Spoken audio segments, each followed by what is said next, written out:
la edad de la Odisea. Y escribe al ángel de la iglesia en la Odisea: he aquí el Amén, el testigo fiel y verdadero, el principio de la creación de Dios, dice esto: yo conozco tus obras, que ni eres caliente. Ojalá fueses frío o caliente. Pero por cuanto eres tibio, y no frío ni caliente, te vomitaré de mi boca.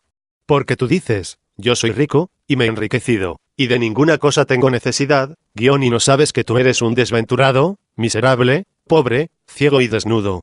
Por tanto, yo te aconsejo que de mí compres oro refinado en fuego, para que seas rico, y vestiduras blancas para vestirte, y que no se descubra la vergüenza de tu desnudez, y unge tus ojos con colirio, para que veas. Yo reprendo y castigo a todos los que amo. Sé, pues, celoso, y arrepiéntete.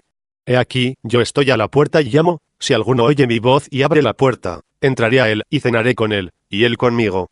Al que venciere, le daré que se siente conmigo en mi trono, así como yo he vencido, y me he sentado con mi Padre en su trono. El que tiene oído, oiga lo que el Espíritu dice a las iglesias. Apocalipsis 3:14-22. La ciudad de la Odisea. 1. El nombre, la Odisea, quiere decir derechos de la gente, y fue un nombre muy común y dado a varias ciudades en honor de damas reales con este nombre. Esta ciudad fue una de las ciudades de más importancia política y de más prosperidad económica en la Asia Menor. Enormes cantidades de terreno fueron donados a la ciudad por ciudadanos distinguidos. En esta ciudad se encontraba un gran colegio de medicina. Los habitantes sobresalieron en las artes y las ciencias. Frecuentemente la llamaban la metrópoli, porque era la capital de distrito para otras 25 ciudades. El dios pagano que se adoraba en la Odisea era Zeus. Por cierto, en una ocasión, la ciudad fue llamada Diópolis, ciudad de Zeus, en honor a su dios. En el IV siglo allí se llevó a cabo un importante concilio de iglesias. El subsiguiente abandono completo de la Odisea fue causado por terremotos frecuentes. 2.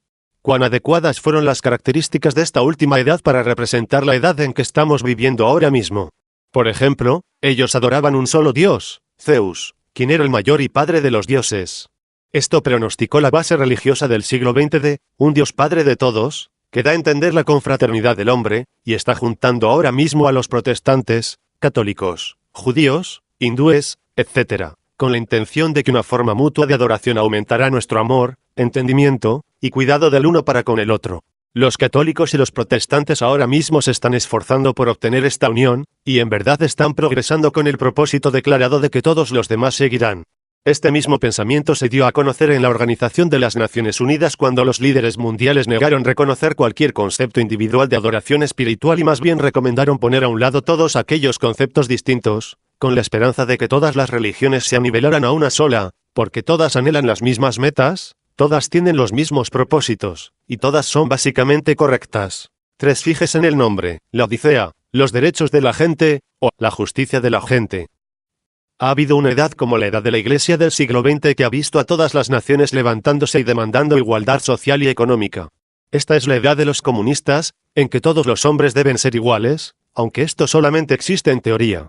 Esta es la edad de partidos políticos, los cuales toman por nombres: demócratas cristianos, socialistas cristianos, Federación Política Cristiana, etc. Según nuestros teólogos liberales, Jesús fue un socialista, y la Iglesia primitiva, bajo la dirección del Espíritu Santo, practicaba el socialismo, y por eso nosotros debemos hacerlo hoy.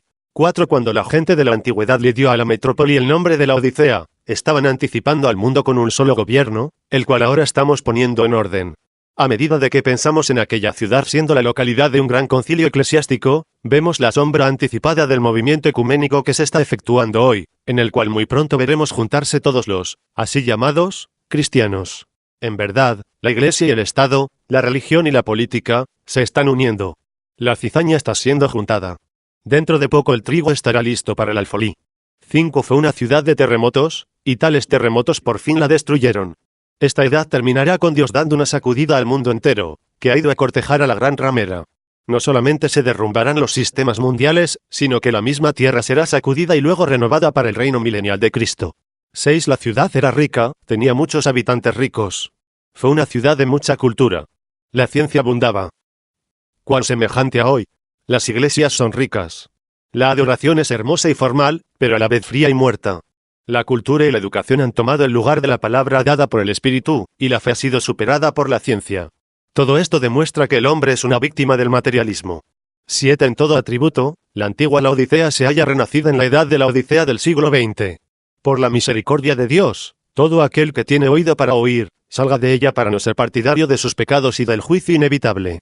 La edad de la Odisea. 8. La edad de la Odisea empezó alrededor del principio del siglo XX, quizás durante el año 1906. ¿Cuánto tiempo durará? Como un siervo de Dios que ha tenido multitudes de visiones, de las cuales no ha habido ni una sola que haya fallado, déjeme predecir, no dije profetizar, sino predecir, que esta edad terminará alrededor de 1977. Por favor, perdone esta nota personal. Esta predicción está basada en una serie de 7 visiones mayores que me llegaron en un día domingo en junio de 1933. El Señor Jesús me habló y me dijo que su venida estaba cerca, pero antes de que Él viniera, 7 eventos mayores sucederían. Anotaba estas cosas a medida que las recibía, y esa mañana en el culto di a conocer la revelación del Señor. La primera visión era que Mussolini iba a invadir a Etiopía, y esa nación quería a sus pasos. Esa visión causó mucha repercusión, y muchos se enojaron cuando lo dije, y no lo quisieron creer. Pero así sucedió. Él simplemente entró allí y con sus armas modernas se apoderó de la nación. Los etíopes no tuvieron ninguna alternativa. Pero la visión también mostró que Mussolini tendría un fin horrible, en el cual su propia gente se volvería contra él. Eso sucedió exactamente como fue dicho. 9. La segunda visión predijo que un austriaco con el nombre de Adolfo Hitler se levantaría como dictador de Alemania, y que él conduciría al mundo entero a una guerra. Mostró la línea Siegfried y además que nuestras tropas tendrían una lucha muy fuerte para vencerla. También mostró que Hitler tendría un fin misterioso.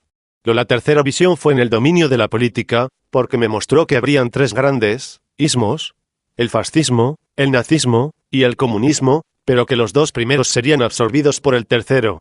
La voz me advirtió, fíjate en la Rusia. Fíjate en el rey del norte. 11. La cuarta visión mostró los grandes adelantos científicos que se efectuarían después de la Segunda Guerra Mundial. La visión culminó mostrando un carro con techo de plástico en forma de globo, y este carro iba corriendo por carreteras muy hermosas, bajo control remoto, y la gente parecía estar sentada en el carro sin volante, y ellos estaban entreteniéndose con un juego. 12. La quinta visión tuvo que ver con el problema moral de nuestra edad, y principalmente con las mujeres. Dios me mostró que las mujeres comenzaron a salirse de su lugar cuando les fue concedido el voto político. Nota del editor: el privilegio de votar en las elecciones políticas fue concedido a la mujer en los Estados Unidos de América en 1919, luego se cortaron el cabello, significando que ya no estaban bajo la autoridad de ningún hombre, e insistiendo en obtener derechos iguales, y en muchos casos hasta se extralimitaron. Ella adoptó las vestiduras del hombre y luego pasó a un estado de desnudez, hasta que lo último que vi fue una mujer completamente desnuda con la excepción de un pequeño delantal en la forma de una hoja de higuera. En esta visión vi la terrible perversión y el estado moral del mundo entero. 13. En la sexta visión se levantó en América una mujer muy hermosa pero a la vez muy cruel. Ella tenía a la gente completamente bajo su poder. Yo creí que esto era el adelanto de la Iglesia Católica Romana, aunque sabía que podía ser la visión de alguna mujer levantándose con gran poder en América, elegida por el voto popular femenino. 14. En la séptima y última visión oí una explosión terrible. Cuando di la media vuelta para ver, lo único que vi fue ruinas, cráteres y humo sobre la tierra de América. 15. Basándome en estas 7 visiones, juntamente con los cambios tan rápidos que han transcurrido en el mundo en los últimos 50 años, doy esta predicción, no es profecía, que estas 7 visiones habrán llegado a cumplirse todas para el año 1977. Y aunque muchas personas juzgan que este es un pronóstico irresponsable, en vista de que Jesús dijo que, empero de aquel día y de la hora, nadie sabe, Marcos 13:32, y todavía me mantengo firme con mi predicción después de 30 años, porque Jesús no dijo que nadie podía conocer el año, mes o semana en que su venida habría de ser completada. Así que repito, yo sinceramente creo y mantengo como un estudiante particular de la palabra, juntamente con la inspiración divina, que el año 1977 debe poner fin a los sistemas mundiales e introducir el milenio. 16. Ahora, déjeme decir esto. ¿Hay alguien que pueda probar que una de estas visiones falló? ¿No fueron cumplidas todas? Sí, cada una se ha cumplido, o ahora mismo está en proceso. Mussolini invadió a Etiopía con gran éxito, y luego cayó del poder y perdió todo. Hitler empezó una guerra que no pudo terminar y murió misteriosamente. El comunismo absorbió los otros 2 ismos. El carro plástico, con techo en forma de globo, ha sido construido y solamente se está esperando un mejor sistema de carreteras. Las mujeres están vistiendo casi desnudas y aún ahora están usando trajes de baño sin la parte superior. Y por cierto, hace pocos días vi en una revista el mismo vestido que vi en la visión, si acaso se puede llamar vestido. Era una tela de plástico transparente con 2 lugares oscurecidos que cubrían los 2 pechos y luego había un lugar oscurecido abajo como un pequeño delantal. La Iglesia Católica está en progreso rápido. Hemos tenido un presidente católico y sin duda tendremos otro. ¿Qué es lo que queda? Nada, con la excepción de este versículo, la voz del cual conmovió entonces la tierra, pero ahora prometido, diciendo, aún una vez, y conmoveré no solamente la tierra, sino también el cielo. Hebreos 12:26, 17. Una vez más Dios sacudirá la tierra y esta vez caerá todo lo que puede ser derrumbado. Entonces Él la renovará. En marzo de 1964, el terremoto en Alaska, el Viernes Santo, conmovió al mundo entero, aunque no lo desequilibró. Dios solamente estaba avisando con un temblor mundial lo que muy pronto hará en una escala mucho más grande. Él va a castigar con truenos y temblores a este mundo maldito por el pecado. Hermano y hermana, hay un solo lugar que puede soportar tales sacudidas, y ese lugar es en el redil del Señor Jesús. Yo le ruego, mientras la misericordia de Dios todavía esté disponible para usted, que entregue su vida completa, sin reservas a Jesucristo, quien como fiel pastor le salvará, le cuidará y le presentará sin arruga y sin mancha en gloria con muy grande gozo. El mensajero, 18. Yo dudo mucho que cualquier edad en verdad haya conocido el mensajero que Dios le había enviado, con excepción de la primera edad donde Pablo fue el mensajero. Y aun en aquella edad muchos no le conocieron por lo que era. 19. La edad en que estamos viviendo será una edad muy corta. Los acontecimientos van a transcurrir rápidamente. Por esa razón, el mensajero a la edad de la Odisea tienen que estar aquí ahora mismo, aunque puede ser que aún no lo conozcamos. Pero tienen que venir el tiempo cuando él llegue a ser conocido. Ahora yo puedo probar eso porque tenemos las escrituras que describen su ministerio. 20. En primer lugar, este mensajero será un profeta. Él ocupará el oficio de profeta, tendrá el ministerio profético. El ministerio será basado sólidamente sobre la palabra, porque cuando el profetice o tenga una visión, siempre será, según la palabra, y siempre llegará a suceder. Él será vindicado como profeta por razón de su exactitud. La prueba de que él es profeta la hallamos en esta escritura, sino que en los días de la voz del séptimo ángel, cuando él comience a tocar la trompeta, el misterio de Dios se consumará, como él lo anunció a sus siervos los profetas. Apocalipsis 10, 7, 21. Ahora esta persona, que en este versículo es llamado un ángel, no es un ser celestial. El sexto ángel de las trompetas, quien es un ser celestial, está en Apocalipsis 9:13, y el séptimo, según este mismo orden, está en Apocalipsis 11:15. Este ángel aquí en Apocalipsis 10:7 es el mensajero de la séptima edad y es un hombre. Él ha de traer un mensaje de Dios, y su mensaje y su ministerio van a consumar el misterio de Dios como él lo ha anunciado a sus siervos los profetas. Dios va a tratar a este último mensajero como un profeta, porque él es un profeta. Eso es lo que Pablo fue en la primera edad, y la última edad tiene uno también. ¿Se tocará la trompeta en la ciudad, y no se alborotará el pueblo? ¿Habrá algún mal en la ciudad, el cual Jehová no haya hecho? Porque no hará nada Jehová el Señor, sin que revele su secreto a sus siervos los profetas. Amós 3, 6-7. Fue en el tiempo del fin cuando salieron los 7 truenos de Jesús. Y clamó a gran voz, como ruge un león, y cuando hubo clamado, 7 truenos emitieron sus voces. Cuando los 7 truenos hubieron emitido sus voces, yo iba a escribir, pero oí una voz del cielo que me decía, sella las cosas que los 7 truenos han dicho, y no las escribas. Apocalipsis 10, 3-4, 22. Nadie conoce el contenido de aquellos truenos, pero tenemos necesidad de este conocimiento. Y se necesitará un profeta para obtener la revelación, porque Dios no tiene ningún otro medio para mostrar sus revelaciones bíblicas, sino a través de un profeta. La palabra siempre vino y siempre vendrá a través de un profeta. Por medio de un simple escudriñamiento de las Escrituras podemos ver que esta es la ley de Dios. 23. El Dios invariable con modos invariables, siempre envió su profeta en cada edad cuando el pueblo se había desviado del orden divino. Por cuanto los teólogos y el pueblo se habían desviado de la palabra. Dios mandó su profeta a esta gente, pero aparte de los teólogos, con el fin de corregir la enseñanza falsa y de guiar al pueblo nuevamente a Dios. Entonces vemos que viene un mensajero a la séptima edad, y él es un profeta. 24. No solamente vemos que viene este mensajero aquí en Apocalipsis 10, 7, pero vemos que la palabra habla de que viene Elías antes del regreso de Jesús. Entonces sus discípulos le preguntaron, diciendo, ¿por qué? Pues, dicen los escribas que es necesario que Elías venga primero.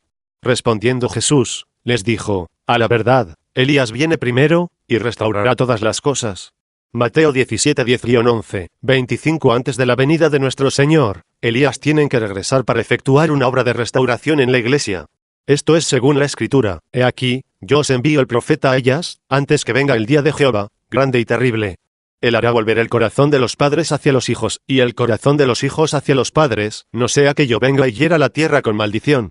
Malaquías 4, 5-6-26. No hay ninguna duda de que ellas tienen que volver antes de la venida de Jesús. Él tiene una obra en particular que llevar a cabo. Esa obra es la parte del versículo 6 que dice, Él hará volver el corazón de los hijos hacia los padres. Sabemos que esta obra le toca solamente a Él para aquel tiempo, porque ya se cumplió la parte que dice, Él hará volver el corazón de los padres hacia los hijos, cuando el ministerio de Elías estuvo aquí en Juan el Bautista. E irá delante de él con el espíritu y el poder de Elías, para hacer volver los corazones de los padres a los hijos y de los rebeldes a la prudencia de los justos, para preparar al Señor un pueblo bien dispuesto. Lucas 1, 17-27. En el ministerio de Juan, los corazones de los padres fueron convertidos a los hijos.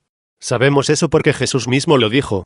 Pero él no o que los corazones de los hijos fueron convertidos a los padres, eso todavía está por suceder. Los corazones de los hijos de los últimos días serán convertidos a los padres del día de Pentecostés. Juan preparó a los padres para que Jesús pudiera dar la bienvenida a los hijos al redil. Ahora este profeta, sobre el cual caerá el espíritu de Elías, preparará a los hijos para dar la bienvenida a Jesús. Y Juan el Bautista fue llamado Elías por Jesús. Mas os digo que Elías ya vino, y no le conocieron, sino que hicieron con él todo lo que quisieron, así también el Hijo del Hombre padecerá de ellos. Mateo 17-12-28. Jesús se refirió a Juan como Elías porque el mismo espíritu que estuvo sobre Elías había vuelto sobre Juan, de la misma manera que había estado sobre Eliseo después del reino del rey Acab. Y aquel mismo espíritu volverá otra vez sobre otro hombre un poco antes de la venida de Jesús. Él será un profeta y será vindicado como tal por Dios mismo. Siendo que Jesús mismo no estará sobre la tierra en la carne para vindicarlo, como hizo con Juan, esto será hecho entonces por el Espíritu Santo, resultando en que el ministerio de este profeta será acompañado por grandes y maravillosas manifestaciones. Siendo un profeta, toda revelación será vindicada, porque toda revelación llegará a cumplirse. Maravillosas obras de poder serán hechas cuando él hable en fe. Entonces será traído el mensaje que Dios le ha dado en la palabra para volver al pueblo a la verdad y al verdadero poder de Dios. Algunos escucharán, pero la mayoría seguirá igual como ha sido en el pasado, y le rechazará. 29. Siendo este mensajero profeta de Apocalipsis 10:7 es el mismo de Malaquías 4:5-6, él naturalmente será igual a Elías y a Juan. Ambos eran hombres separados del sistema religioso aceptado en su día. Ambos eran hombres del desierto. Ambos actuaban solamente cuando tenían una asiduidad al Señor directamente de Dios por revelación. Ambos hablaban sin ningún temor en contra de los sistemas y los líderes religiosos de su día. Y además no se cuidaban para hablar en contra de todo aquel que era corrupto o que andaba corrompiendo a otros. Note usted, ambos profetizaron mucho en contra de mujeres inmorales y de sus malas costumbres. Elías habló en contra de Jezabel, y Juan reprendió a Herodias, la esposa de Felipe. 30. Aunque él no será popular, sí será vindicado por Dios. Así como Jesús autenticó a Juan, y el Espíritu Santo autenticó a Jesús, podemos tener la plena confianza que este hombre será primeramente autenticado por el Espíritu obrando en su vida con hechos de poder que serán indiscutibles y no hallados en ningún otro lugar, y Jesús mismo, al volver, le autenticará así como lo hizo con Juan. Juan testificó que Jesús venía. Este hombre también, como Juan, testificará que Jesús viene. Y el mismo regreso de Cristo probará que este hombre en verdad era el precursor de su segunda venida. Esta es la evidencia final que este hombre es en verdad el profeta de Malaquías 4, porque Jesús mismo aparecerá al fin de la edad gentil. Entonces será demasiado tarde para aquellos que le han rechazado. 31. Con el fin de hacer una presentación más clara de este profeta de la última edad, veamos cuidadosamente que el profeta de Mateo 11:12 fue Juan el Bautista, quien fue anunciado por Malaquías: He aquí, yo envío mi mensajero, el cual preparará el camino delante de mí, y vendrá súbitamente a su templo el Señor a quien vosotros buscáis, y el ángel del pacto, a quien deseáis vosotros. He aquí viene, ha dicho Jehová de los ejércitos. Malaquías 3:1. Cuando Jesús terminó de dar instrucciones a sus 12 discípulos, se fue de allí a enseñar y a predicar en las ciudades de ellos. Y al oír Juan, en la cárcel, los hechos de Cristo, le envió 2 de sus discípulos, para preguntarle: ¿Eres tú aquel que había de venir, o esperaremos a otro? Respondiendo Jesús, les dijo: Id, y haced saber a Juan las cosas que oís y veis.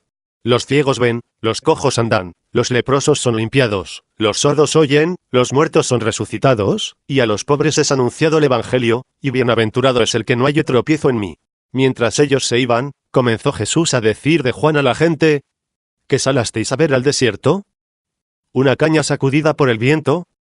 ¿O qué salasteis a ver? ¿A un hombre cubierto de vestiduras delicadas? He aquí, los que llevan vestiduras delicadas, en las casas de los reyes están. Pero, ¿qué salasteis a ver? ¿A un profeta? Sí, os digo, y más que profeta. Porque este es de quien está escrito: He aquí, yo envío mi mensajero delante de tu faz, el cual preparará tu camino delante de ti. De cierto os digo, entre los que nacen de mujer no se ha levantado otro mayor que Juan el Bautista, pero el más pequeño en el reino de los cielos, mayor es que él. Desde los días de Juan el Bautista hasta ahora, el reino de los cielos sufre violencia, y los violentos lo arrebatan. Mateo 11, 1-12, 32. Esto ya ha sucedido, ya ha transcurrido, está finalizando. Pero note esta otra escritura, porque he aquí, viene el día ardiente como un horno, y todos los soberbios y todos los que hacen maldad serán estopa. Aquel día que vendrá los abrasará, ha dicho Jehová de los ejércitos, y no les dejará ni raíz ni rama. Mas a vosotros los que teméis mi nombre, nacerá el sol de justicia, y en sus alas traerá salvación, y saldréis, y saltaréis como becerros de la manada. Hollaréis a los malos, los cuales serán ceniza bajo las plantas de vuestros pies, en el día en que yo actué, ha dicho Jehová de los ejércitos. Acordaos de la ley de Moisés mi siervo, al cual encargué ordenanzas y leyes para todo Israel. He aquí, yo os envío el profeta a ellas, antes que venga el día de Jehová, grande y terrible. Él hará volver el corazón de los padres hacia los hijos, y el corazón de los hijos a los padres, no sea que no venga y hiera la tierra con maldición. Malaquías 4, 1-6, 33. Ahora, inmediatamente después de la venida de este Elías, la tierra será purificada con fuego y los malos serán convertidos en ceniza. Desde luego, esto no sucedió en el tiempo de Juan el Bautista, el Elías de su día. El Espíritu de Dios que profetizó la venida del mensajero de Malaquías 3, 1, Juan, solamente estaba repitiendo su profecía anterior de Isaías, que habla sido hecha aproximadamente 300 años antes. Voz que clama en el desierto: preparad camino a Jehová, enderezad calzada en la soledad a nuestro Dios. Isaías 40, 3, 34. Ahora, Juan por medio del Espíritu Santo, manifestó a Isaías como también a Malaquías en Mateo 3, 3, pues este es aquel de quien habló el profeta Isaías, cuando dijo: voz del que clama en el desierto, preparad el camino del Señor, enderezad sus sendas. 35. Podemos ver claramente en las Escrituras que el profeta de Malaquías 3, quien fue Juan, no fue el profeta de Malaquías 4, aunque por cierto Juan como también este profeta del último día, tienen sobre ellos el mismo espíritu que estaba sobre ellas. 36. Ahora, este mensajero de Malaquías 4 y de Apocalipsis 10, 7, hará dos cosas. Primero, según Malaquías 4, él convertirá los corazones de los hijos a los padres. Segundo, él revelará los misterios de los 7 truenos de Apocalipsis 10, los cuales son las revelaciones contenidas en los 7 sellos. Serán estos, misterios verdades, revelados divinamente, los que literalmente convertirán los corazones de los hijos a los padres de Pentecostés. Exactamente así será. 37. Pero considere esto también. Este profeta mensajero será en su naturaleza y sus modos como fueron ellas y Juan. El pueblo del día de este profeta mensajero será igual a la gente de los días de Acab y también de Juan. Y siendo los corazones de los hijos solamente los que serán convertidos, entonces serán solamente los hijos los que escucharán. En los días de Acab hubo solamente 7,000 israelitas de simiente verdadera. En los días de Juan también hubo muy pocos. En ambas edades, el pueblo en general estaba en la fornicación de idolatría. 38. Quiero hacer una comparación más entre el profeta mensajero de la Odisea y Juan el profeta mensajero que anunció la primera venida de Jesús. La gente en el tiempo de Juan lo confundió con el Mesías. Este es el testimonio de Juan, cuando los judíos enviaron de Jerusalén sacerdotes y levitas para que le preguntasen: ¿tú, quién eres? Confesó, y no negó, sino confesó: yo no soy el Cristo. San Juan 1, 19-20, 39. Ahora este profeta mensajero del último día tendrá tal grado de poder ante el Señor que habrán aquellos que le confundirán con el Señor Jesús. Habrá un espíritu en el mundo, en el tiempo del fin, que engañará a muchos y hará que crean esto. Porque se levantarán falsos cristos, y falsos profetas, y harán grandes señales y prodigios, de tal manera que engañarán, si fuere posible, aun a los escogidos. Ya os lo he dicho antes. Así que, si os dijeren: mirad, está en el desierto, no salgáis, o mirad, está en los aposentos, no lo creáis. Mateo 24-26, 40. Pero no lo crea usted, él no es Jesucristo. Él no es el Hijo de Dios. Él es uno de los hermanos, un profeta, un mensajero, un siervo de Dios. Él no necesita ningún honor más grande del que recibió Juan cuando fue la voz que clamó: yo no soy, pero él viene después de mí. 41. Antes de concluir esta parte que tienen que ver con el mensajero a la edad de la Odisea, debemos considerar seriamente estos dos pensamientos. En primer lugar, esta edad tendrá un solo profeta mensajero. Apocalipsis 10, 7 dice: cuando él, singular, comenzara a tocar. Nunca ha habido una edad en que Dios haya mandado a su pueblo dos profetas mayores a la vez. Él mandó a Enoc, solo, mandó a Noé, solo, mandó a Moisés, él solo tenía la palabra, aunque otros también profetizaron, Juan el Bautista vino solo. Y en este último día debe venir un profeta, no una profetisa, aunque en esta edad, entre todos aquellos que pretenden exponer la palabra, el número de mujeres es mayor que el número de hombres, y la palabra infalible dice que él, el profeta, revelará los misterios al pueblo de la última edad y convertirá el corazón de los hijos a los padres. 42 Hay aquellos que dicen que el pueblo de Dios se va a unir por medio de una revelación colectiva. Yo desafío esa declaración. Esa es una proposición atrevida e inválida en vista de Apocalipsis 10, 7.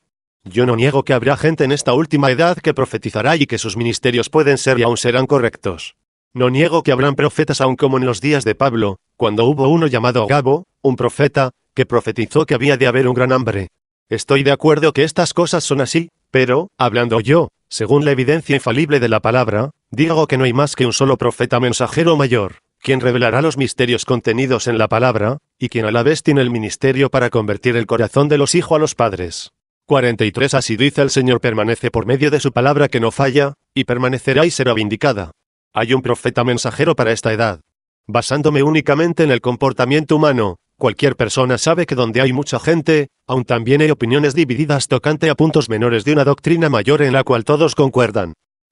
¿Quién entonces tendrá el poder de infalibilidad, lo cual ha de ser restaurado en esta última edad?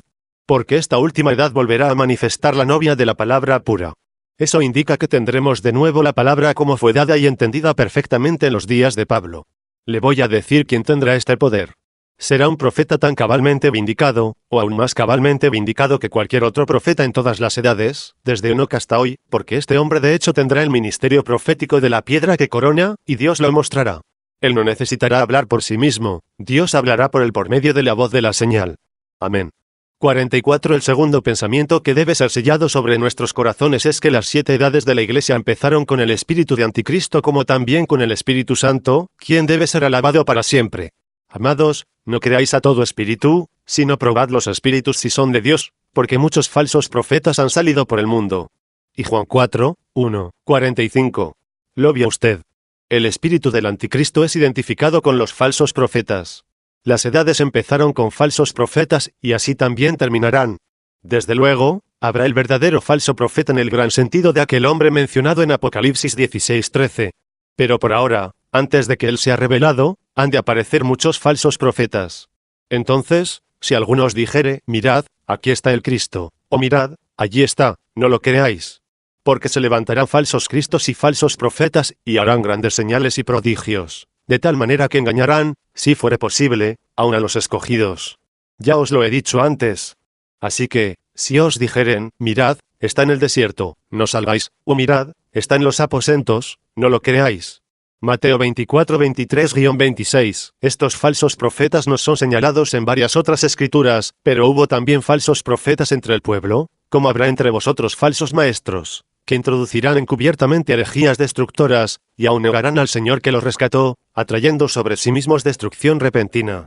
Y muchos seguirán sus disoluciones, por causa de los cuales el camino de la verdad será blasfemado. 2 Pedro 2, 1-2. Porque vendrá tiempo cuando no sufrirán la sana doctrina, sino que teniendo comezón de oír, se amontonarán maestros conforme a sus propias concupiscencias, y apartarán de la verdad el oído y se volverán a las fábulas. 2 Timoteo 4, 3-4. Pero el Espíritu dice claramente que en los postreros tiempos algunos apostatarán de la fe, escuchando a espíritus engañadores y a doctrinas de demonios. 1 Timoteo 4, 1, 46. Ahora, en todo caso usted notará que el falso profeta es uno que está fuera del margen de la palabra. Así como mostramos que, anticristo, significa antipalabra, estos falsos profetas vienen pervirtiendo la palabra, atribuyéndole un significado según sus propios propósitos diabólicos. ¿Ha notado usted cómo es que aquellos que guían a otros a la perdición, los atraen a sí mismos por medio del temor? Dicen que si la gente no hace lo que ellos dicen, o si se van, entonces vendrá la destrucción. Ellos son falsos profetas porque un verdadero profeta siempre guiará a la palabra, y unirá a la gente a Jesucristo y no le diría a la gente que tema lo que él dice, sino que tema lo que dice la palabra. 47. Note usted que esta gente está en busca de dinero, igual que Judas. Le constriñen a uno que venda todo lo que tiene para dárselo a ellos para sus proyectos. Toman más tiempo para las ofrendas que para la palabra. Aquellos que se atreven a usar los dones, harán uso de un don que tiene un margen de error, y luego piden dinero y se olvidan de la palabra, y dicen que esto es de Dios. Hay aquellos que siguen a tales, los sostienen, sufren con ellos y le creen, no sabiendo que es la vía de la muerte. Sí, el mundo está lleno de personificadores carnales. 48 En los últimos días se esforzarán por imitar al profeta mensajero.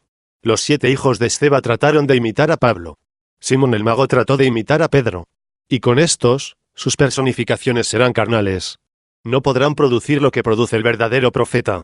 Cuando él dice que el avivamiento ha terminado, ellos saldrán por todas partes anunciando una gran revelación y diciendo que lo que el pueblo tiene es exactamente correcto, y que Dios hará cosas más grandes y más maravillosas entre la gente. Y la gente creerá esta cosa. Estos mismos falsos profetas dirán que el mensajero del último día no es un teólogo, y por eso no debe ser escuchado. Ellos no podrán producir lo que produce el mensajero, no serán vindicados por Dios como lo será el profeta del último día, pero con sus elocuentes palabras y con el peso de su fama mundial amonestarán a la gente que no escucha a este hombre, el mensajero, y dirán que enseña equivocadamente. Ellos son exactamente como sus padres, los fariseos, quienes eran del diablo, porque dijeron que Juan y Jesús enseñaron equivocadamente. 49. ¿Por qué será que estos falsos profetas se oponen al profeta verdadero y desacreditan sus enseñanzas? Porque son exactamente como fueron sus antepasados en los días de Acab cuando se opusieron a Micheas, un Reyes 22. Hubo 400 falsos profetas en aquellos días y todos estaban de acuerdo, y por cuanto todos dijeron la misma cosa, engañaron al pueblo. Pero un solo profeta, solamente uno, tenía la verdad y todos los demás estaban equivocados porque Dios había dado la revelación a uno solo. 50 Tenga usted mucho cuidado con estos falsos profetas porque son lobos rapaces. 51 Si usted todavía tiene dudas acerca de esto, pídale a Dios que por medio de su espíritu le guíe y le llene, porque los escogidos no pueden ser engañados. ¿Entendió usted eso? No hay ningún hombre que le pueda engañar a usted. Pablo, aun si hubiese estado en error, no hubiera podido engafiar a ningún escogido. Y en aquella edad de Efeso los escogidos no podían ser engañados porque ellos probaron a los falsos apóstoles y falsos profetas y hallaron que eran mentirosos y los echaron fuera. Aleluya. Sus ovejas oyen su voz y le siguen a él. Amén. Yo lo creo. El saludo, y escribe al ángel de la iglesia en la Odisea, he aquí el amén, el testigo fiel y verdadero, el principio de la creación de Dios, dice esto, Apocalipsis 3:14, 52. ¡Ay, ay, ay! ¿No es esa la más hermosa descripción de los atributos de nuestro benigno Señor y Salvador, Jesucristo? Estas palabras me dan ganas de gritar. Traen a mi corazón un espíritu de realidad. Solamente leyéndolas, aun sin esperar una completa revelación del Espíritu, me encantan sin medida. 53 Jesús nos está dando esta descripción de sí mismo en relación a la última edad. Los días de gracia están por terminar. Él ha mirado desde el primer siglo hasta el presente siglo XX, y nos ha dicho todas las cosas concernientes a estas edades. Antes de revelarnos las características de la última edad, nos da una descripción final de su propia deidad, benigna y suprema.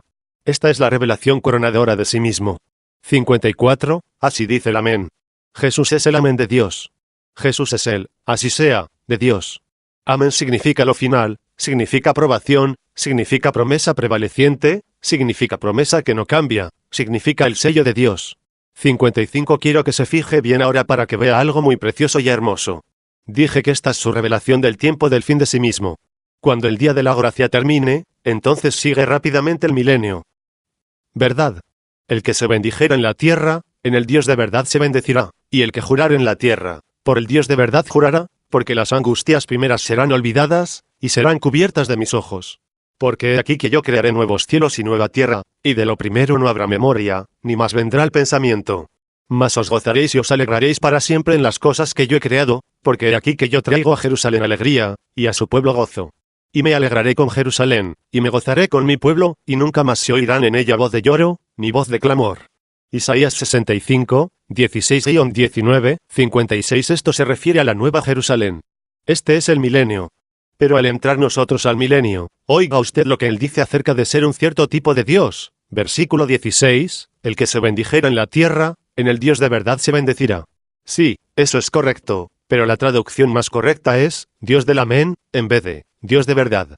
Entonces lo leemos, el que se bendijera en la tierra, en el Dios del amén se bendecirá, y el que jurare en la tierra, por el Dios del amén jurará, porque las angustias primeras serán olvidadas, y serán cubiertas de mis ojos. Aleluya. Aquí está Jehová del Antiguo Testamento, el Dios del amén. Aquí está Jesús del Nuevo Testamento, el Dios del amén. Oye, Israel, Jehová nuestro Dios, Jehová uno es. Allí está de nuevo, el Jehová del Antiguo Testamento es el Jesús del Nuevo Testamento. 57 El Nuevo Testamento no revela a otro Dios, es una revelación más detallada del único y del mismo Dios. Cristo no bajó para darse a conocer a sí mismo. Él no vino para revelar al Hijo. Él vino para revelar y dar a conocer al Padre. Él nunca habló de dos dioses, habló de un Dios.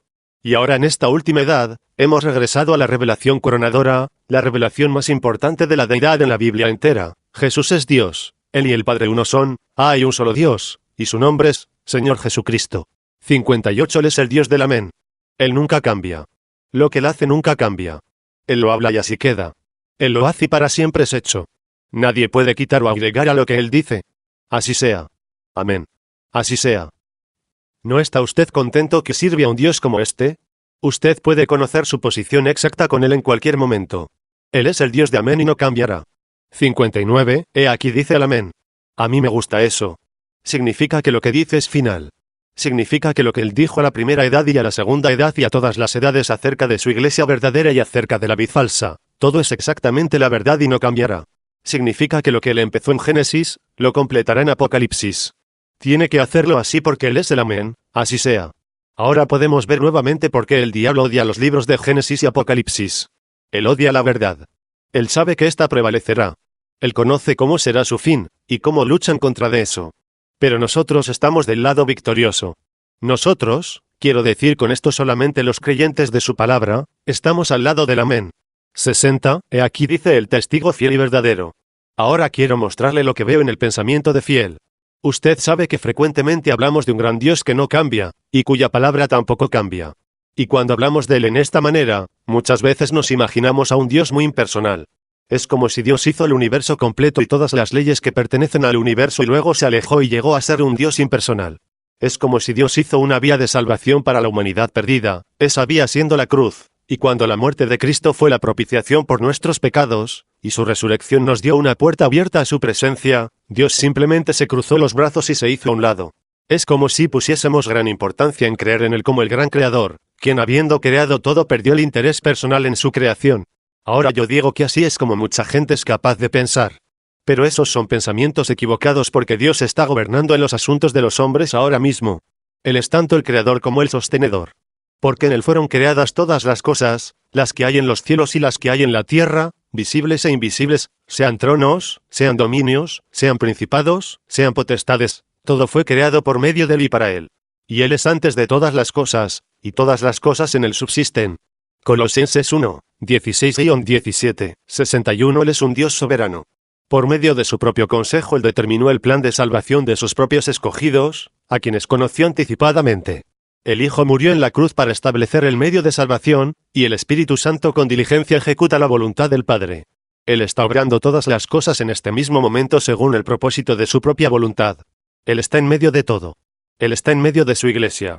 Este gran Creador, Dios Salvador, está obrando fielmente entre los suyos en este momento como el gran pastor de las ovejas. Su misma existencia es por causa de los suyos. Él los ama y los cuida. Su ojo está siempre sobre ellos. 62 Cuando la palabra dice que vuestra vida está escondida con Cristo en Dios, significa exactamente lo que dice. Oh, qué gozo tengo al saber que mi Dios permanece fiel. En sí mismo es verdadero, y no miente. Él es verdadero para con la palabra, y la respaldará. Él es verdadero para con nosotros, no perderá a ninguno sino que nos resucitará en el día postrero. Estoy gozoso reposando en su fidelidad. Estando persuadido de esto, que el que comenzó en vosotros la buena obra, la perfeccionará hasta el día de Jesucristo. Filipenses 1, 6, 63, Él es el testigo verdadero. Ahora esta palabra verdadero es la misma palabra que vimos allá en Apocalipsis 3, 7. Usted recordará que no significa verdadero como en contraste con falso. Tiene un significado mucho más profundo y rico. Esta palabra expresa realización perfecta en contraste a realización parcial. En la edad de Filadelfia la venida del Señor estaba cerca. Cuán grande amor manifestó aquella edad para Él. Me hace recordar aquellas hermosas palabras de este versículo, a quien amáis sin haberle visto, en quien creyendo, aunque ahora no lo veáis, os alegráis con gozo inefable y glorioso. 1 Pedro 1, 8, 64 Nos gozamos también juntamente con ellos. No le hemos visto, pero le hemos sentido. Conocemos a Dios hasta el límite de nuestros sentidos. Pero algún día será cara a cara. Eso es para esta edad. Él viene al fin de esta edad. Realización parcial será hecha realización perfecta, realización completa. Aleluya. Hemos estado mirando a través de un espejo oscuro, pero muy pronto será cara a cara. Hemos estado caminando de gloria en gloria, pero muy pronto será directamente a la gloria, y en su gloria brillaremos. Seremos semejantes a Él, maravillosamente como Él, Jesús nuestro divino Salvador. ¿No es maravilloso? Somos completos en Él. Eso es correcto. Él no nos miente en cuanto a eso. Pero un día seremos cambiados en los átomos. Nos vestiremos de inmortalidad. Seremos consumidos en vida. Entonces experimentaremos realización. 65. Él es el testigo fiel y verdadero. Ahora pensamos en aquella palabra, testigo. Pues, de esta palabra obtenemos la palabra mártir. La Biblia habla de Esteban y Antipas y otros como mártires. Fueron mártires, y también fueron testigos. Jesús fue un mártir fiel. El Espíritu Santo es testigo de eso. El Espíritu da testimonio de ello. El mundo odiaba a Jesús, y hasta lo mataron. Pero Dios lo amó y Él fue al Padre. La prueba de que Él fue al Padre es que el Espíritu Santo vino. Si Jesús no hubiera sido recibido por el Padre, el Espíritu no hubiera venido. Pero yo os digo la verdad. Os conviene que yo me vaya, porque si no me fuere, el Consolador no vendría a vosotros, mas si me fuere, os lo enviaré. Y cuando Él venga, convencerá al mundo de pecado, de justicia y de juicio. De pecado, por cuanto no creen en mí, de justicia, por cuanto voy al Padre, y no me veréis más, y de juicio, por cuanto el príncipe de este mundo ha sido ya juzgado. San Juan 16, 7-11, 66. La presencia del Espíritu Santo en lugar de Jesús en este mundo, prueba que Jesús fue justo y que fue al Padre.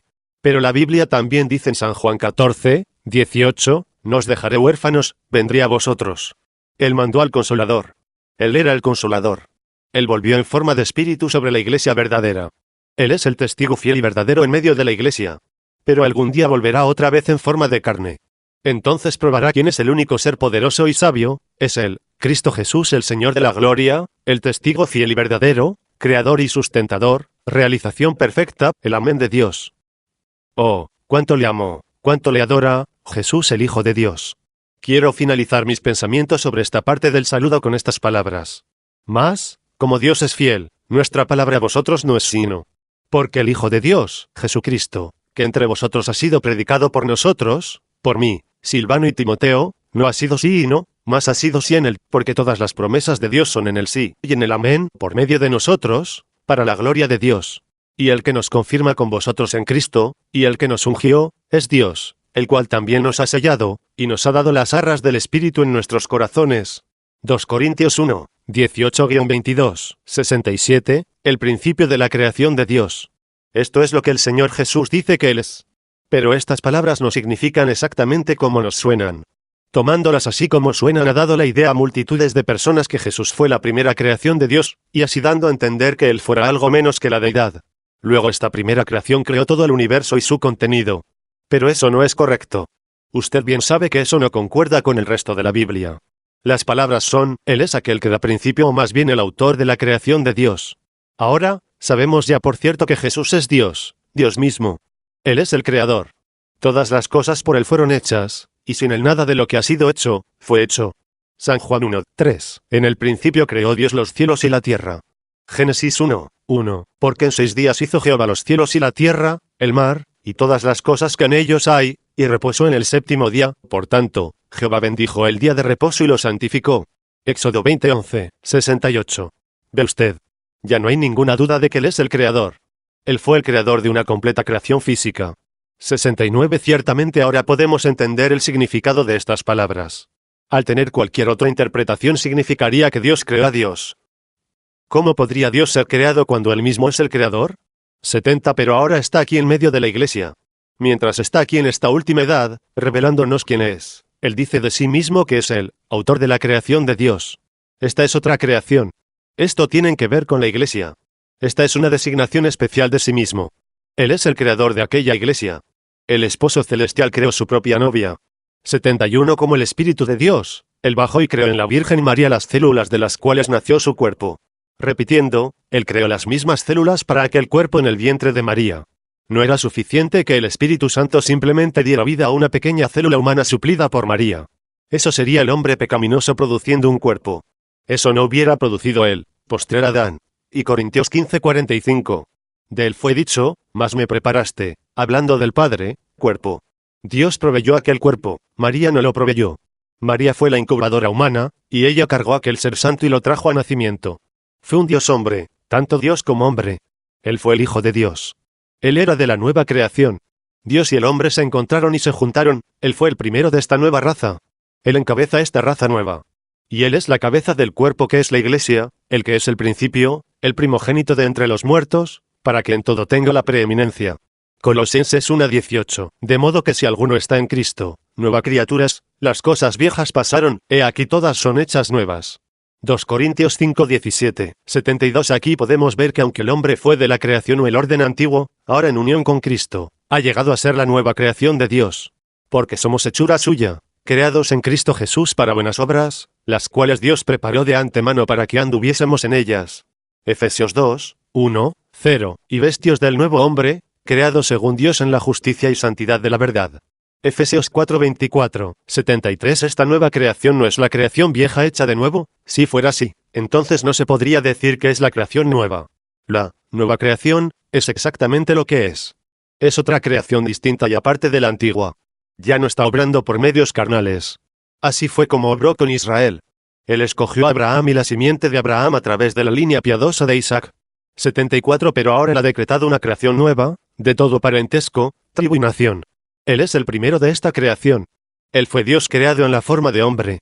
Y ahora, por medio de su Espíritu está creando muchos hijos para sí mismo. Dios el Creador, creándose una parte de su creación. Esta es la revelación verdadera de Dios. Este fue su propósito. Este propósito tomó forma por medio de la elección. Por eso es que él podía ver hasta la última edad, cuando todo sería terminado, y verse a sí mismo todavía en medio de la Iglesia como el autor de esta nueva creación de Dios. Su poder soberano lo trajo a cumplimiento. 75. Por su propio decreto le eligió los miembros de esta nueva creación. Él los predestinó para ser adoptados hijos según el puro afecto de su voluntad. Él lo trajo a cumplimiento por medio de su omnisciencia y su omnipotencia. Si él no se hubiera asegurado de este detalle, ¿de qué otra manera podría saber que estaría en medio de la Iglesia recibiendo gloria de sus hermanos? Él sabía todas las cosas y obró todas las cosas según lo que sabía para que se cumpliera su propósito y su puro afecto. En él asimismo tuvimos herencia, habiendo sido predestinados conforme al propósito del que hace todas las cosas según el designio de su voluntad. Efesios 1:11. Aleluya. ¿No está usted gozoso porque pertenece al Señor? El mensaje para la edad de la Odisea: yo conozco tus obras, que ni eres frío ni caliente. Ojalá fueses frío o caliente. Pero por cuanto eres tibio, y no frío ni caliente, te vomitaré de mi boca. Porque tú dices, yo soy rico, y me he enriquecido, y de ninguna cosa tengo necesidad, y no sabes que tú eres un desventurado, miserable, pobre, ciego y desnudo. Por tanto, yo te aconsejo que de mí compres oro refinado en fuego, para que seas rico, y vestiduras blancas para vestirte, y que no se descubra la vergüenza de tu desnudez, y unge tus ojos con colirio, para que veas. Yo reprendo y castigo a todos los que amo, sé, pues, celoso, y arrepiéntete. Apocalipsis 3:15-19, 76. ¿Ha notado usted que el Espíritu no ha dicho una sola cosa a favor de esta edad? Él hace dos acusaciones y pronuncia su sentencia sobre ellos. La primera, yo conozco tus obras, que ni eres frío ni caliente. Ojalá fueses frío o caliente. Pero por cuanto eres tibio, y no frío ni caliente, te vomitaré de mi boca. Apocalipsis 3:15-16, 77. Ahora, vamos a considerar esto con mucho cuidado.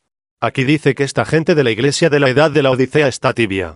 Esta tibieza demanda un castigo de Dios. El castigo es que serán vomitados de su boca. Aquí es donde queremos tener mucho cuidado para que no vayamos a extraviarnos como hacen muchos.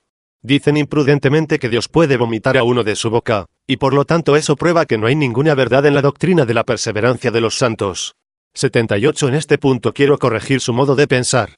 Este versículo no es dado a un individuo. Es para la iglesia entera. Él está hablando a la iglesia. Además, si usted sencillamente piensa en las Escrituras, recordará que en ninguna parte dice que estamos en la boca de Dios. Estamos grabados en las palmas de sus manos. Somos cargados en su seno. Allá en las edades no conocidas, antes del tiempo estábamos en su mente. Estamos en su redil, en sus campos, pero nunca en su boca. Pero, ¿qué está en la boca del Señor? La palabra. Él respondió y dijo, escrito está, no solo de pan vivirá el hombre, sino de toda palabra que sale de la boca de Dios. Mateo 4:4, 79. La palabra debe estar en nuestras bocas también. Sabemos que la iglesia es su cuerpo. está aquí tomando su lugar. Que estará en la boca de la iglesia. La palabra. Si alguno habla, hable conforme a las palabras de Dios, 1 Pedro 4:11, porque nunca la profecía fue traída por voluntad humana, sino que los santos hombres de Dios hablaron siendo inspirados por el Espíritu Santo. 2 Pedro 1:21, 80. Entonces, ¿qué pasa con esta gente del último día? Se han apartado de la palabra. Ya no tienen el fervor hacia la palabra como antes lo tenían. Están en una condición tibia. Enseguida voy a probar estas cosas. 81. Los bautistas tienen sus propios credos y dogmas basados en la palabra, y usted no los puede mover. Dicen que los días apostólicos de maravillas han pasado y que no hay bautismo del Espíritu Santo después de creer. Los metodistas dicen, basados en la misma palabra, que no hay bautismo en agua, echando agua sobre uno no es bautismo, y que la santificación es el bautismo del Espíritu Santo. La Iglesia de Cristo se ocupa mayormente de bautismos regenerativos, y en la mayoría de los casos bajan al agua como pecadores secos y salen del agua como pecadores mojados. Sin embargo, claman que su doctrina está en el palabra. Uno puede recorrer la lista entera hasta llegar a los pentecostales. ¿Tienen ellos la palabra? Dele la prueba de la palabra, y verá. Casi en todo caso ellos dejan la palabra por razón de alguna sensación. Si uno puede producir alguna manifestación como aceite, sangre, o cualquier otra señal, la mayoría lo creerá, no importando si está en la palabra o no, o si está correctamente interpretado de la palabra. 82. Pero, ¿qué ha pasado con la palabra? La palabra ha sido puesto a un lado, y por esa razón Dios dice, estoy en contra de todos ustedes, le vomitaré de mi boca. Este es el fin. En cada una de las 7 edades yo he visto a los hombres que siempre estiman sus palabras más importantes que las mías. Por esa razón al fin de esta edad, los voy a vomitar de mi boca. Este es el fin. En verdad voy a hablar. Sí, aquí estoy en medio de la iglesia. El amén de Dios, el fiel y verdadero se revelará, y será por medio de mi profeta. Sino que en los días de la voz del séptimo ángel, cuando él comience a tocar la trompeta, el misterio de Dios se consumará, como él lo anunció a sus siervos los profetas. Apocalipsis 10, 7, 83. Allí está. Él está enviando un profeta vindicado. Él está enviando un profeta después de casi 2000 años. Él está enviando a alguien quien está tan alejado de las organizaciones, de la educación y del mundo religioso, quien irá solamente de Dios como Juan el Bautista y como Elías en la antigüedad, y tendrá así dice el Señor y hablará por Dios. Él será la boca de Dios, y él, como está declarado en Malaquías 4, 6, convertirá el corazón de los hijos nuevamente a los padres. Él rescatará a los escogidos del último día, y ellos oirán la verdad exacta por medio de un profeta vindicado así como fue en los días de Pablo. Él restaurará la verdad así como la tuvieron ellos. Y aquellos elegidos juntamente con él en aquel día, serán los que en verdad manifestarán al Señor, y serán su cuerpo, su voz y producirán sus obras. Aleluya. ¿Lo ve usted? 84. Una breve consideración de la historia de la Iglesia probará cuán exacto es este pensamiento. En la edad del oscurantismo, la gente, casi totalmente, se había separado de la palabra. Pero Dios mandó a Lutero con la palabra. Los luteranos hablaron por Dios en aquel tiempo. Pero ellos se organizaron, y otra vez la palabra pura de Dios quedó perdida, porque la organización tiende a juntarse con dogmas y credos en vez de la palabra sencilla. Ya no podían hablar por Dios. 85. Entonces Dios mandó a Wesley, y él fue la voz con la palabra en su día. La gente que aceptó la revelación que Dios le había dado a Wesley, llegó a ser las letras vivas, leídas y sabidas de todos los hombres para esa generación, 112 Corintios 3, 2.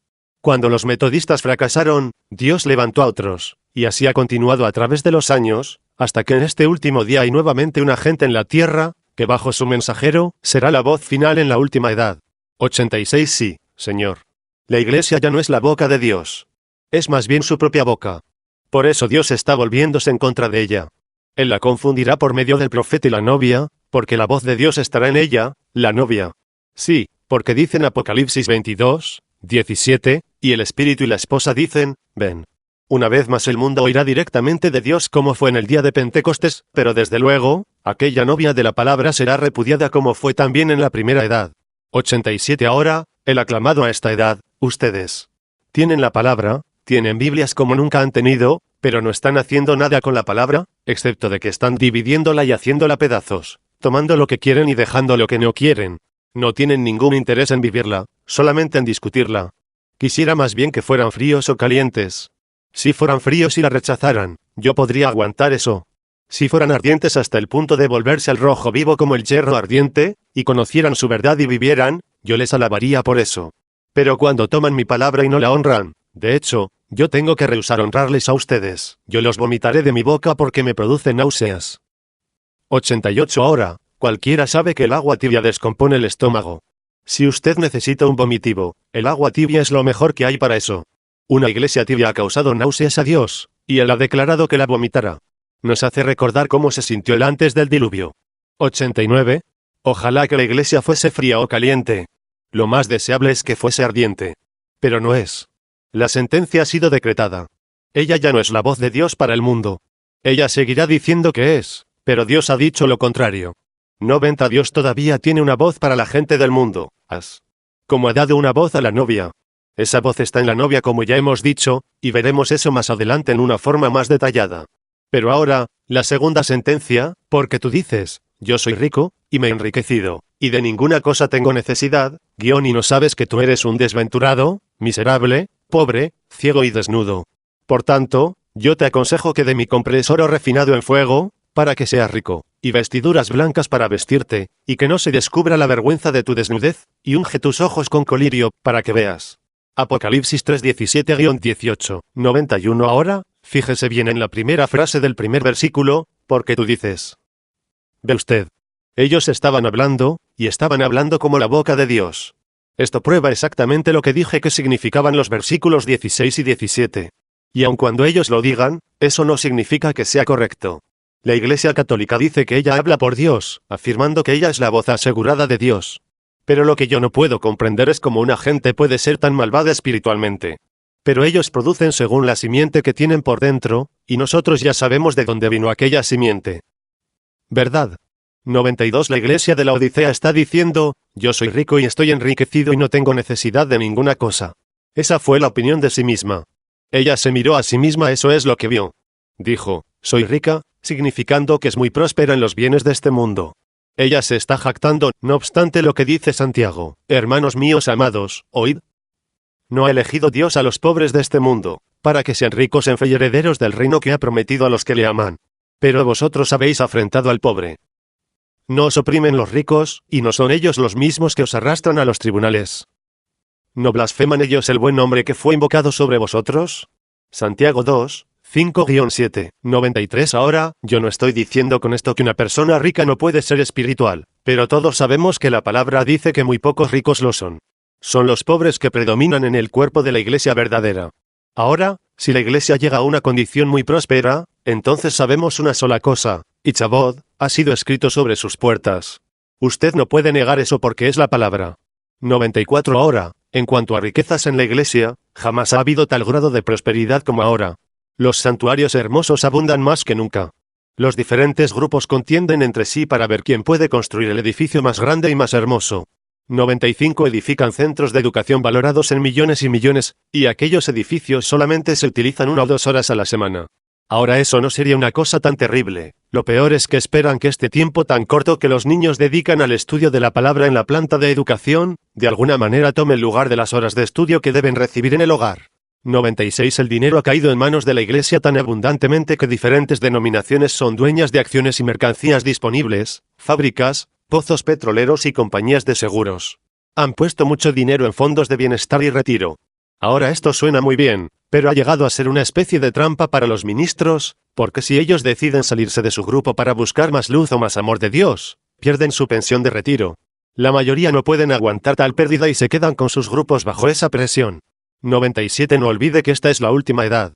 Sabemos que esta es la última edad porque Israel ha vuelto a la Palestina. Si nosotros creemos que Él en verdad viene, entonces tiene que haber algo errado con aquellos que están construyendo tan extensamente. Le hace a uno pensar que esta gente tiene el propósito de quedarse aquí para siempre, o que la venida de Jesús está todavía centenares de años en el futuro. 98. ¿Sabe usted que hoy día la religión es conocida como un negocio próspero? Es un hecho conocido que están colocando gerentes de negocios en las iglesias para hacerse cargo de las finanzas. ¿Es esto lo que desea Dios? ¿No nos enseña su palabra en los Hechos, que 7 hombres llenos del Espíritu Santo y de fe sirvieron al Señor en asuntos de negocio? Ciertamente podemos ver por qué dijo Dios, tú dices que eres rico, pero yo nunca dije así. 99 Hay programas radiales, programas en la televisión y numerosos esfuerzos de la iglesia que están costando millones de dólares. El dinero cae en las manos de la Iglesia en abundancia, y los miembros aumentan juntamente con el dinero. Sin embargo, la obra no es hecha con la eficacia de los resultados como cuando no hubo dinero y los hombres contaban completamente en la habilidad que les había sido concedida por el Espíritu Santo. Hoy día, en el sistema religioso, hay pastores asalariados, copastores asalariados, ministros de música y de educación asalariados, coros asalariados, conserjes asalariados, programas de diversiones, etc. Y todo esto cuesta enormes cantidades. Pero por todo eso, el poder está disminuyendo. Sí, la Iglesia es rica, pero el poder está ausente. Dios obra por medio de su Espíritu, no por medio de la cantidad de dinero o el número de dones que hay en la Iglesia. 101 Ahora quiero mostrarles cuán diabólica ha llegado a ser esta urgencia para obtener dinero. Las iglesias se han esforzado en gran manera para obtener más y más miembros, especialmente entre la gente más próspera. Por donde quiera se halla fervor para hacer la religión tan atractiva y encantadora de modo que los ricos y los educados y todos los que tienen prestigio mundano, entren y sean activos en la iglesia. No pueden entender ellos que si las riquezas son el criterio de espiritualidad, entonces el mundo ya tiene a Dios, por cierto la plenitud de Dios, y la iglesia no tiene nada. 102. Porque tú dices, estoy enriquecido.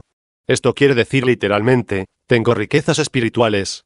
Esto parece ser el milenio con las calles de oro y la presencia de Dios. Pero tengo dudas que esto es así. ¿Está la iglesia verdaderamente prosperada en las cosas espirituales de Dios? Examinemos esta jactancia de la iglesia del siglo XX, la Odisea, a la luz de la palabra. 103 Si la iglesia en verdad fuese rica espiritualmente, se sentiría su influencia en la vida del pueblo. Pero, ¿qué clase de vida están viviendo estos llamados hombres espirituales e influyentes del pueblo? Allá en los suburbios, en los barrios de gran comodidad económica, abunda esta costumbre de prestar la esposa al vecino, abunda la prostitución, grupos de jóvenes entran a una casa donde están celebrando alguna fiesta y destruyen los muebles, etc., causando enorme daño. La inmoralidad ha subido a un nuevo nivel en actos sexuales promiscuos, dedicación a los narcóticos, garitear, azar, robos y toda clase de maldad. Y la iglesia sigue diciendo cuán buena es esta generación, cuán llenas están las iglesias, y aun cuán maravillosa es la obra misionera entre los indígenas. La iglesia ha entregado a la gente a los doctores, especialmente a los psiquiatras. Yo no entiendo cómo ella puede andar jactando de ser rica espiritualmente. No es cierto. Ellos están arruinados, en quiebras, y no lo saben. 104 Fíjese bien a todo su alrededor. Examine la gente cuando pasa frente a usted, en las multitudes que usted ve. ¿Puede distinguir a los que tienen apariencia de cristianos? Fíjese cómo se visten, cómo se portan, oiga cómo hablan, fíjese a dónde van. Ciertamente debería haber algún porcentaje de evidencia verdadera del nuevo nacimiento entre todos aquellos que vemos pasar, pero son muy pocos. Sin embargo, hoy día las iglesias fundamentales nos están diciendo que millones están aceptando a Cristo, y aún son llenos del Espíritu. ¿Llenos del Espíritu? ¿Puede usted llamar llenas del Espíritu a mujeres que salen con el cabello cortado, con pantalones de hombre y pantalones cortos, y demás inmundicias, todas pintadas como Jezabel? Si estas personas son ataviadas en hábitos honestos, 1 Timoteo 2, 9, como conviene a mujeres cristianas, ¿qué cosa sería ver una demostración de indecencia? 105 Ahora yo sé que las mujeres no establecen las modas, Hollywood se encarga de eso. Pero escúchenme, damas, todavía venden telas y máquinas de coser.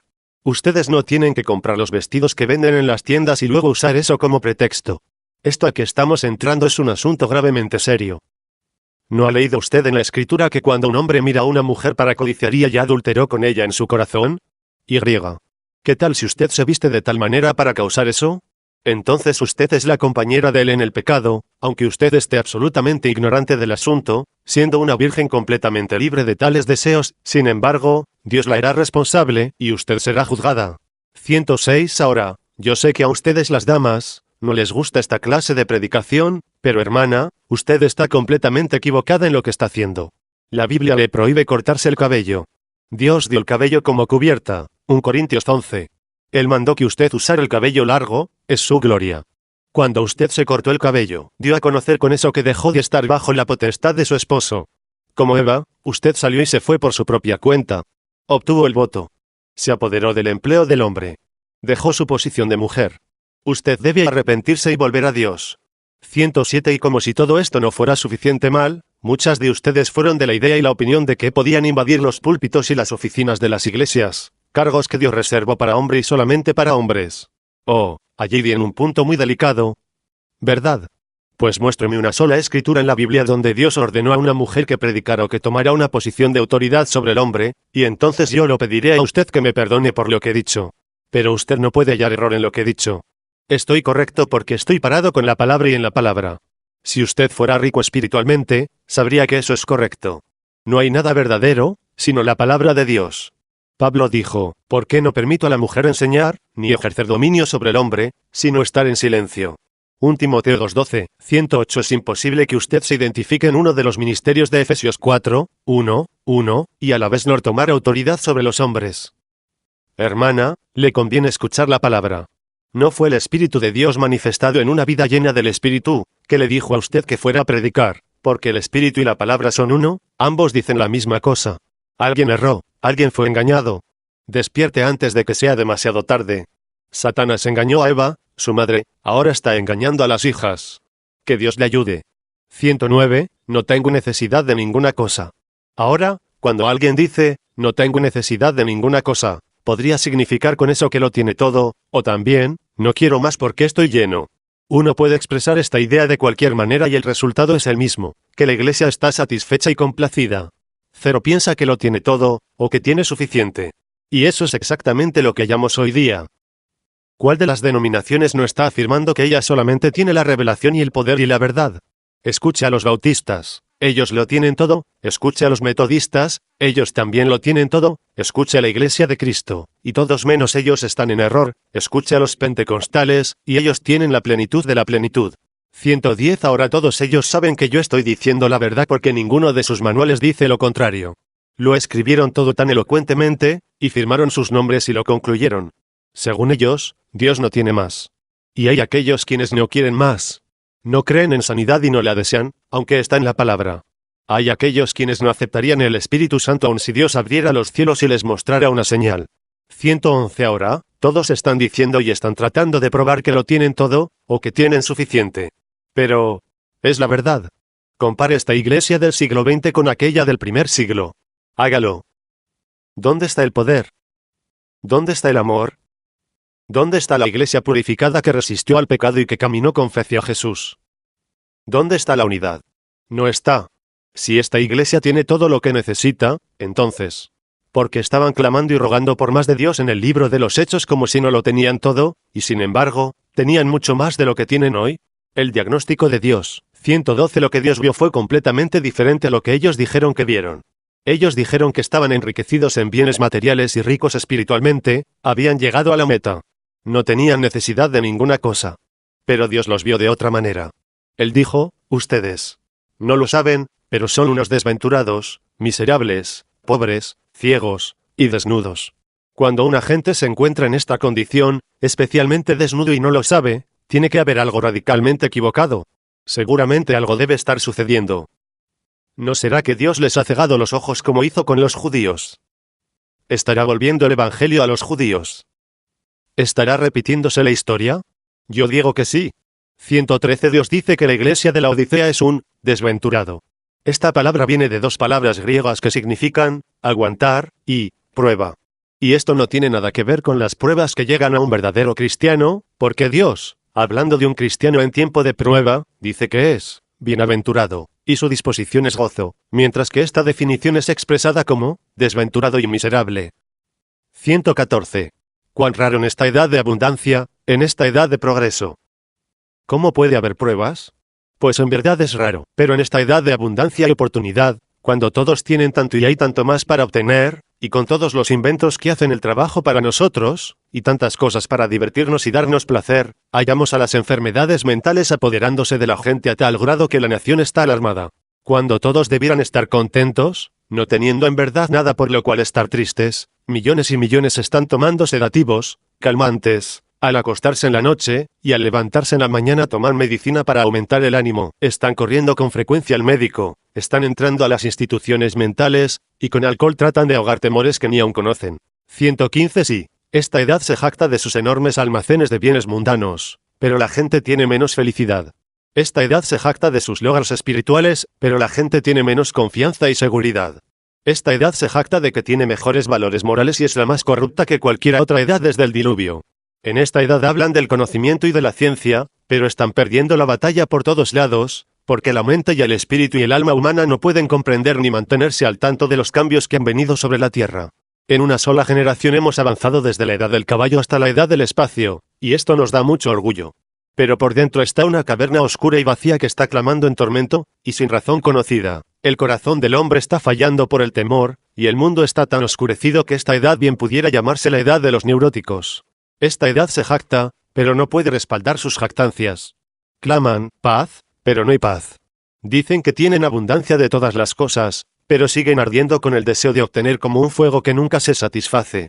No hay paz, dijo mi Dios, para los impíos. Isaías 57, 21, 116, son miserables. Eso quiere decir que son dignos de lástima. ¿Dignos de lástima? Ellos desprecian la lástima. Están llenos de orgullo. Hacen gala de lo que tienen, pero lo que tienen no permanecerá a través de la prueba del tiempo. Han edificado sobre la arena movediza en vez de edificar sobre la piedra de la revelación de la palabra de Dios. Pronto viene el terremoto y dentro de poco tiempo vendrán las tempestades de la ira de Dios en juicio. Entonces viene destrucción súbita, y a pesar de todas sus preparaciones carnales, aún no estarán de ninguna manera preparados para lo que viene sobre la tierra. 117 Estos son aquellos que a pesar de todos sus esfuerzos carnales, en realidad están en oposición a sí mismos, y no lo saben. En verdad son dignos de lástima. Lástima debiéramos tener para esta gente que está en este movimiento ecuménico de estos últimos días porque dice que es de Dios, cuando es nada menos que el movimiento de Satanás. Tengamos lástima de aquellos que no conocen que la organización es maldición. Tengamos lástima de aquellos que tienen tantas iglesias hermosas, hogares tan hermosos para los pastores, coros tan perfectamente entrenados, tan grandes manifestaciones de riquezas, y una forma de adoración tan serena y reverente. Tengamos lástima de ellos, no envidia. Volvamos a los edificios despreciados, a los lugares sin mucha luz, a los sótanos, volvamos a cómo fue cuando teníamos más de Dios y menos del mundo. Tengamos lástima de aquellos que hacen sus enormes jactancias, y hablan de sus dones, tengamos compasión de ellos como objetos de lástima, porque muy pronto serán objetos de ira. 118, son pobres. Desde luego, eso quiere decir pobres espiritualmente. La señal de esta edad, cuando vaya terminado, es de iglesias más grandes y más cómodas, con más y más gente, con más y más manifestación de lo que se supone ser demostraciones del Espíritu Santo. Pero los altares llenos de gente, los dones del Espíritu en operación, la numerosa asistencia, todo esto no es respuesta de parte de Dios. Aquellos que vienen al altar, rara vez se quedan para continuar con Dios, y cuando haya terminado la gran campaña, ¿dónde están todos aquellos que llenaron los pasillos para llegar al altar? Oyeron a un hombre, escucharon la imploración, entraron a la red, pero no eran peces, y siendo como la tortuga, se arrastraron de nuevo a sus propias aguas. 119 Luego hay todo esto que ya se ha comentado respecto a las lenguas, que se suponen que es la evidencia del bautismo del Espíritu Santo, y la gente cree que está en un gran avivamiento. El avivamiento ha terminado. América del Norte tuvo su última oportunidad en 1957. Las lenguas ahora son la señal de Dios de un desastre inminente, así como fueron cuando aparecieron sobre la pared en la fiesta de Belsasar. 120 En los últimos días muchos vendrán y dirán, Señor, Señor, no hemos hecho muchas obras maravillosas en tu nombre, aun hasta echar fuera demonios. Entonces él dirá, nunca os conocí, apartaos de mí, obradores de iniquidad. Mateo 7:22-23. Jesús dijo que eran obradores de iniquidad. Sin embargo, si pueden conseguir algún hombre que pueda venir para orar por los enfermos, uno que pueda hacer que aparezca aceite y sangre en la congregación, hablando profecía y toda clase de cosas sobrenaturales, la gente lo respaldará y afirmará que él es del Señor, aunque en verdad él esté haciendo un negocio próspero de la religión y esté viviendo en pecado. La única respuesta que esta gente tiene es aquella respuesta completamente lejos de las Escrituras, pues él obtiene resultados, tiene que ser de Dios. ¡Cuán terrible! En verdad, cuán pobre es esta edad en cuanto al Espíritu de Dios, y los pobres despreciados ni aun lo saben. 121, estás ciego y desnudo. Esta, en verdad es una condición desesperada. ¿Cómo puede uno estar ciego y desnudo y no saberlo? Sin embargo, aquí dice que están ciegos y desnudos y no lo pueden percibir. La explicación es que están ciegos y desnudos espiritualmente. ¿Se acuerda usted de aquella ocasión cuando Eliseo y Giesi estaban cercados por el ejército de los siros? 11 Reyes 6. Usted también recordará que Eliseo los hirió con ceguedad por medio del poder de Dios. Sin embargo, sus ojos estaban abiertos y podían ver por dónde iban. La ceguedad era algo raro en que podían ver ciertas cosas, pero no podían ver otras cosas, como por ejemplo, a Eliseo y a su criado y al ejército de Israel.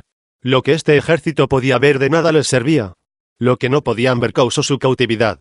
Ahora, ¿qué significa esto para nosotros? Significa exactamente lo que significó allá en el ministerio terrenal de Jesús. Él trató de enseñarles la verdad, pero no la quisieron escuchar. Entonces algunos de los fariseos que estaban con él, al oír esto, le dijeron: ¿acaso nosotros somos también ciegos?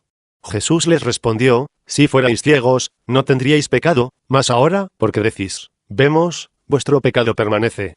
San Juan 9:40-41, 122. La disposición de la edad presente es exactamente lo que fue en aquel tiempo. La gente tiene todo, sabe todo, no se le puede enseñar nada. Si un hombre ve una verdad en la palabra y lo trata de explicar a otro que tiene un punto de vista opuesto, el oyente no escucha para aprender sino que escucha para contradecir lo que el otro le dice. Ahora yo quiero hacer una pregunta sincera. ¿Puede una escritura combatir otra? ¿Puede contradecirse la Biblia? ¿Puede haber dos doctrinas verdaderas en la palabra que se contradigan o que se opongan una a la otra? No. No puede ser así. Sin embargo, ¿cuánta gente que se dice ser de Dios tiene sus ojos abiertos a esta verdad? Ni siquiera el 1%, según sé yo, aprendido que toda escritura es dada por Dios y que toda escritura es útil para doctrinar, para RRARG con diéresis y R, para corregir, etc. 123. Si así es dada toda escritura, entonces cada versículo armonizará a su tiempo. Pero, ¿cuántos creen en predestinación para elección y reprobación para destrucción? ¿Aquellos que no creen así escucharán? No. Sin embargo, ambas doctrinas están en la palabra, y nada lo puede cambiar. Pero para aprender acerca de estas cosas y reconciliar la verdad de estas doctrinas con otras verdades que parece que están opuestas, ellos no tomarán el tiempo para eso. Más bien se tapan los oídos y crujen los dientes, y en el fin salen perdiendo. Al fin de esta edad vendrá un profeta, pero ellos estarán cegados a todo lo que él hace y dice. Están tan seguros de que están correctos, y en su ceguedad perderán todo. 124. Ahora Dios dice que están desnudos como también ciegos. No me puedo imaginar nada más trágico que un hombre que está ciego y desnudo y no lo sabe. La única explicación es que está fuera de sí, ya está profundamente en un estado de demencia. Ha perdido sus facultades, y ha entrado en amnesia espiritual. ¿Qué más puede significar? Puede significar que el Espíritu Santo ha tomado su vuelo de esta iglesia del último día. Puede significar que los hombres han puesto a Dios fuera de sus mentes a tal grado que está sucediendo como está escrito en Romanos. Y como ellos no aprobaron tener en cuenta a Dios, Dios los entregó a una mente reprobada, para hacer cosas que no convienen. Romanos 1:28, 125. Seguramente parece que algo como esto ha sucedido. Aquí está una gente que dice que es de Dios y que conoce a Dios y que tiene el Espíritu Santo, sin embargo es una gente ciega y desnuda y no lo sabe. Ya está engañada y tiene el espíritu contrario. Los escogidos no pueden ser engañados, pero es evidente que estos sí están engañados. Estos son aquellos quienes han llegado a ser ciegos porque rechazaron la palabra de Dios. Estos son aquellos quienes se han desnudado al dejar el cuidado y la protección de Dios por tratar de edificar su propio camino de salvación, su propia torre de Babel, por medio de sus organizaciones. Mientras ellos forman sus asambleas generales, sus concilios, etc., en sus propios ojos parecen estar hermosamente vestidos, pero ahora Dios les está quitando todo, y están desnudos, porque estas organizaciones solamente los han conducido al campo del anticristo, el campo de la cizaña, donde serán juntados y quemados. 126. En verdad son objetos de lástima. Sí, sin hacer caso a los avisos, las súplicas, y la lástima, continúan precipitadamente en su camino a la destrucción, rechazando curiosamente todo esfuerzo de salvación. En verdad son miserables y no lo saben. Endurecidos y sin esperanza, se glorían en lo que realmente es para su vergüenza. Están abiertamente opuestos a la palabra, sin embargo algún día serán juzgados por la palabra y pagarán el precio de sus terribles acusaciones. El último consejo de las edades. Por tanto, yo te aconsejo que de mí compres oro refinado en fuego, para que seas rico, y vestiduras blancas para vestirte, y que no se descubra la vergüenza de tu desnudez, y unge tus ojos con colirio, para que veas. Yo reprendo y castigo a todos los que amo, sé, pues, celoso, y arrepiéntete. Apocalipsis 3:18-19, 127. El consejo de Dios es breve y comprensivo. Él dirige esta iglesia del último día a una sola esperanza. Esa esperanza es Él mismo. Él dice, ven a mí compra. Es evidente por esta frase, que de mí compres, que la iglesia de la Odisea no está tratando con Jesús con el interés de obtener los productos espirituales del reino de Dios. Sus negociaciones no pueden ser espirituales. Ellos pueden pensar que son espirituales, pero ¿cómo pueden ser? Las obras manifestadas entre ellos de ninguna manera son como dice Pablo. Porque Dios es el que en vosotros produce así el querer como el hacer, por su buena voluntad. Filipenses 2:13. 128 Entonces, ¿qué de tantas iglesias, escuelas, hospitales, empresas misioneras, etc.? Por cuanto son de la simiente y el espíritu denominacional y no de la simiente y del espíritu de Dios, Dios no está en tales cosas. 129. Yo te aconsejo que de mí compres oro refinado en fuego, para que seas rico. Esta gente tenía bastante oro, pero no era el oro correcto. Era aquel oro que compraba la vida de los hombres y los destruía. Era el oro que torcía y deformaba el carácter humano, porque su amor era la raíz de toda maldad. Después de esto vi a otro ángel descender del cielo con gran poder, y la tierra fue alumbrada con su gloria. Y clamó con voz potente, diciendo, ha caído la gran Babilonia, y se ha hecho habitación de demonios y guarida de todo espíritu inmundo, y albergue de toda ave inmunda y aborrecible. Porque todas las naciones han bebido del vino del furor de su fornicación, y los reyes de la tierra han fornicado con ella, y los mercaderes de la tierra se han enriquecido de la potencia de sus deleites. Y oí otra voz del cielo, que decía, salid de ella, pueblo mío, para que no seáis partícipes de sus pecados, ni recibáis parte de sus plagas, porque sus pecados han llegado hasta el cielo, y Dios se ha acordado de sus maldades. Dadle a ella como ella os ha dado, y pagadle doble según sus obras, en el cáliz en que ella preparó bebida, preparadle a ella el doble. Cuanto ella se ha glorificado y ha vivido en deleites, tanto dadle de tormento y llanto, porque dice en su corazón, yo estoy sentada como reina, y no soy viuda, y no veré llanto, por lo cual en un solo día vendrán sus plagas, muerte, llanto y hambre, y será quemada con fuego, porque poderoso es Dios el Señor, que la juzga. Y los reyes de la tierra que han fornicado con ella, y con ella han vivido en deleites, llorarán y harán lamentación sobre ella, cuando vean el humo de su incendio, parándose lejos por el temor de su tormento, diciendo, ¡ay, ay, de la gran ciudad de Babilonia, la ciudad fuerte, porque en una hora vino tu juicio! Y los mercaderes de la tierra lloran y hacen lamentación sobre ella, porque ninguno compra más sus mercaderías, mercadería de oro, de plata, de piedras preciosas, de perlas, de lino fino, de púrpura, de seda, de escarlata, de toda madera olorosa, de todo objeto de madera preciosa, de cobre, de hierro y de mármol, y canela, especias aromáticas, incienso, mirra, olíbano, vino, aceite, flor de harina, trigo, bestias, ovejas, caballos y carros, y esclavos, almas de hombres. Los frutos codiciados por tu alma se apartaron de ti, y todas las cosas exquisitas y espléndidas te han faltado, y nunca más las hallarás. Apocalipsis 18, 1-14, 130. Esto es exactamente las iglesias organizadas del último día, porque dice en el versículo 4, salid de ella, pueblo mío. El rapto todavía no ha tomado lugar. La novia todavía estará sobre la tierra cuando existan estas condiciones en esta iglesia falsa y rica. Pero hay un oro de Dios, para que sometida a prueba vuestra fe, mucho más preciosa que el oro, el cual aunque perecedero se prueba con fuego, sea hallada en alabanza, gloria y honra cuando sea manifestado Jesucristo. 1 Pedro 1, 7, 131. El oro de Dios es un carácter semejante al de Cristo, el cual es producido en el horno ardiente de aflicción. Este es el oro propio. 132. Pero, ¿qué clase de oro tiene la iglesia hoy día? Solamente tiene el oro mundano que perece. Está rica y satisfecha y ha hecho que la opulencia sea el mayor criterio de espiritualidad. La evidencia de la bendición de Dios y la exactitud de la doctrina, etc. ahora está basada en el número de gente rica que está envuelta en el asunto. 133. Vale más que vengas antes de que sea demasiado tarde, dice el Señor, y de mí compres oro refinado en fuego, y entonces serás verdaderamente rico. ¿Estamos viendo el significado?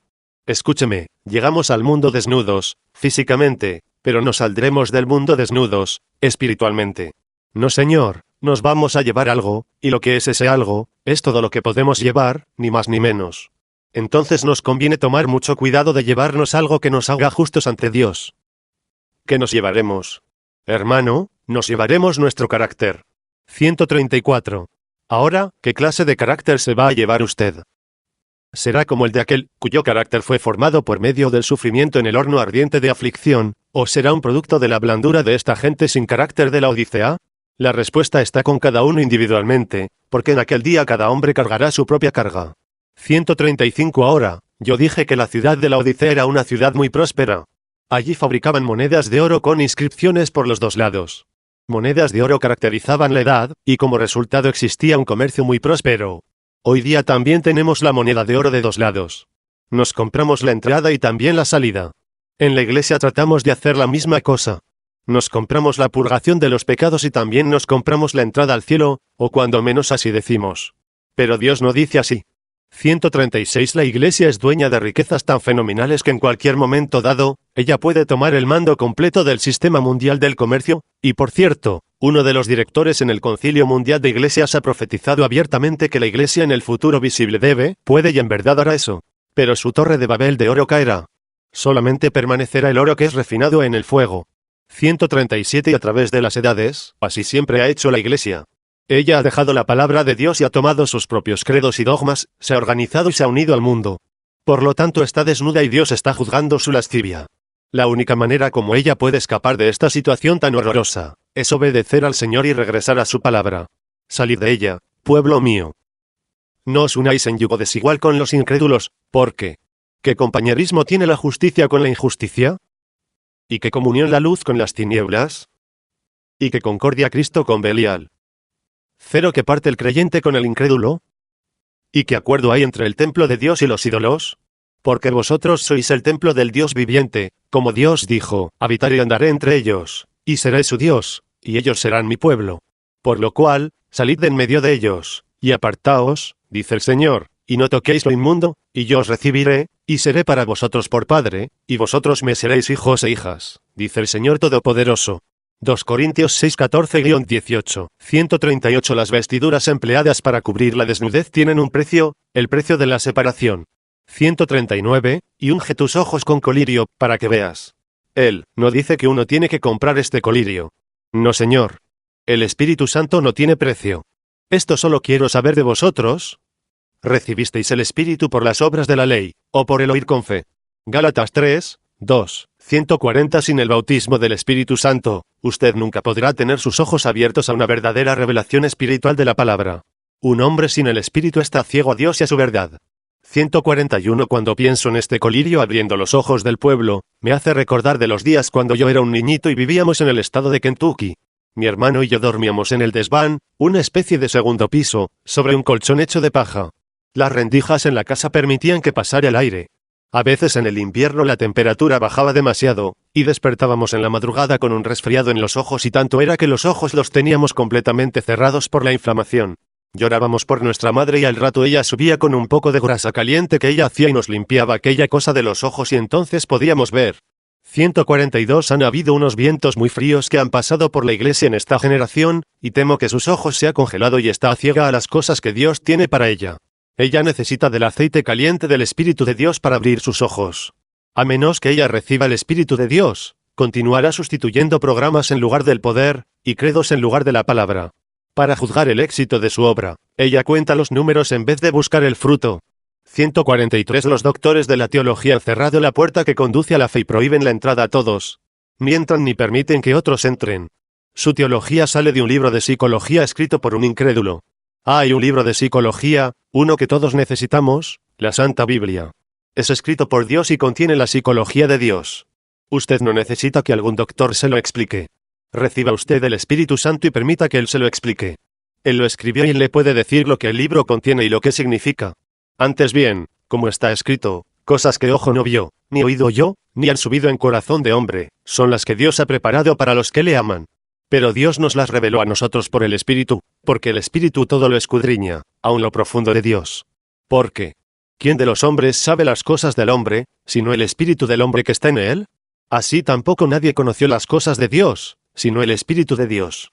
Y nosotros no hemos recibido el Espíritu del mundo, sino el Espíritu que proviene de Dios, para que sepamos lo que Dios nos ha concedido, lo cual también hablamos, no con palabras enseñadas por sabiduría humana, sino con las que enseña el Espíritu, acomodando lo espiritual a lo espiritual. Pero el hombre natural no percibe las cosas que son del Espíritu de Dios, porque para él son locura, y no las puede entender, porque se han de discernir espiritualmente. En cambio el espiritual juzga todas las cosas, pero él no es juzgado de nadie. Porque, ¿quién conoció la mente del Señor? ¿Quién le instruirá? Mas nosotros tenemos la mente de Cristo. 1 Corintios 2, 9-16, 144 Ahora, si están presentes en esta edad todas las cosas de las cuales el Espíritu nos está amonestando, entonces necesitamos que alguien llegue a la escena como hizo Juan el Bautista, para retar a la iglesia como jamás ha sido retada. Y eso es exactamente lo que está viniendo a nuestra edad. Otro Juan el Bautista viene y él clamará exactamente como lo hizo el primer precursor.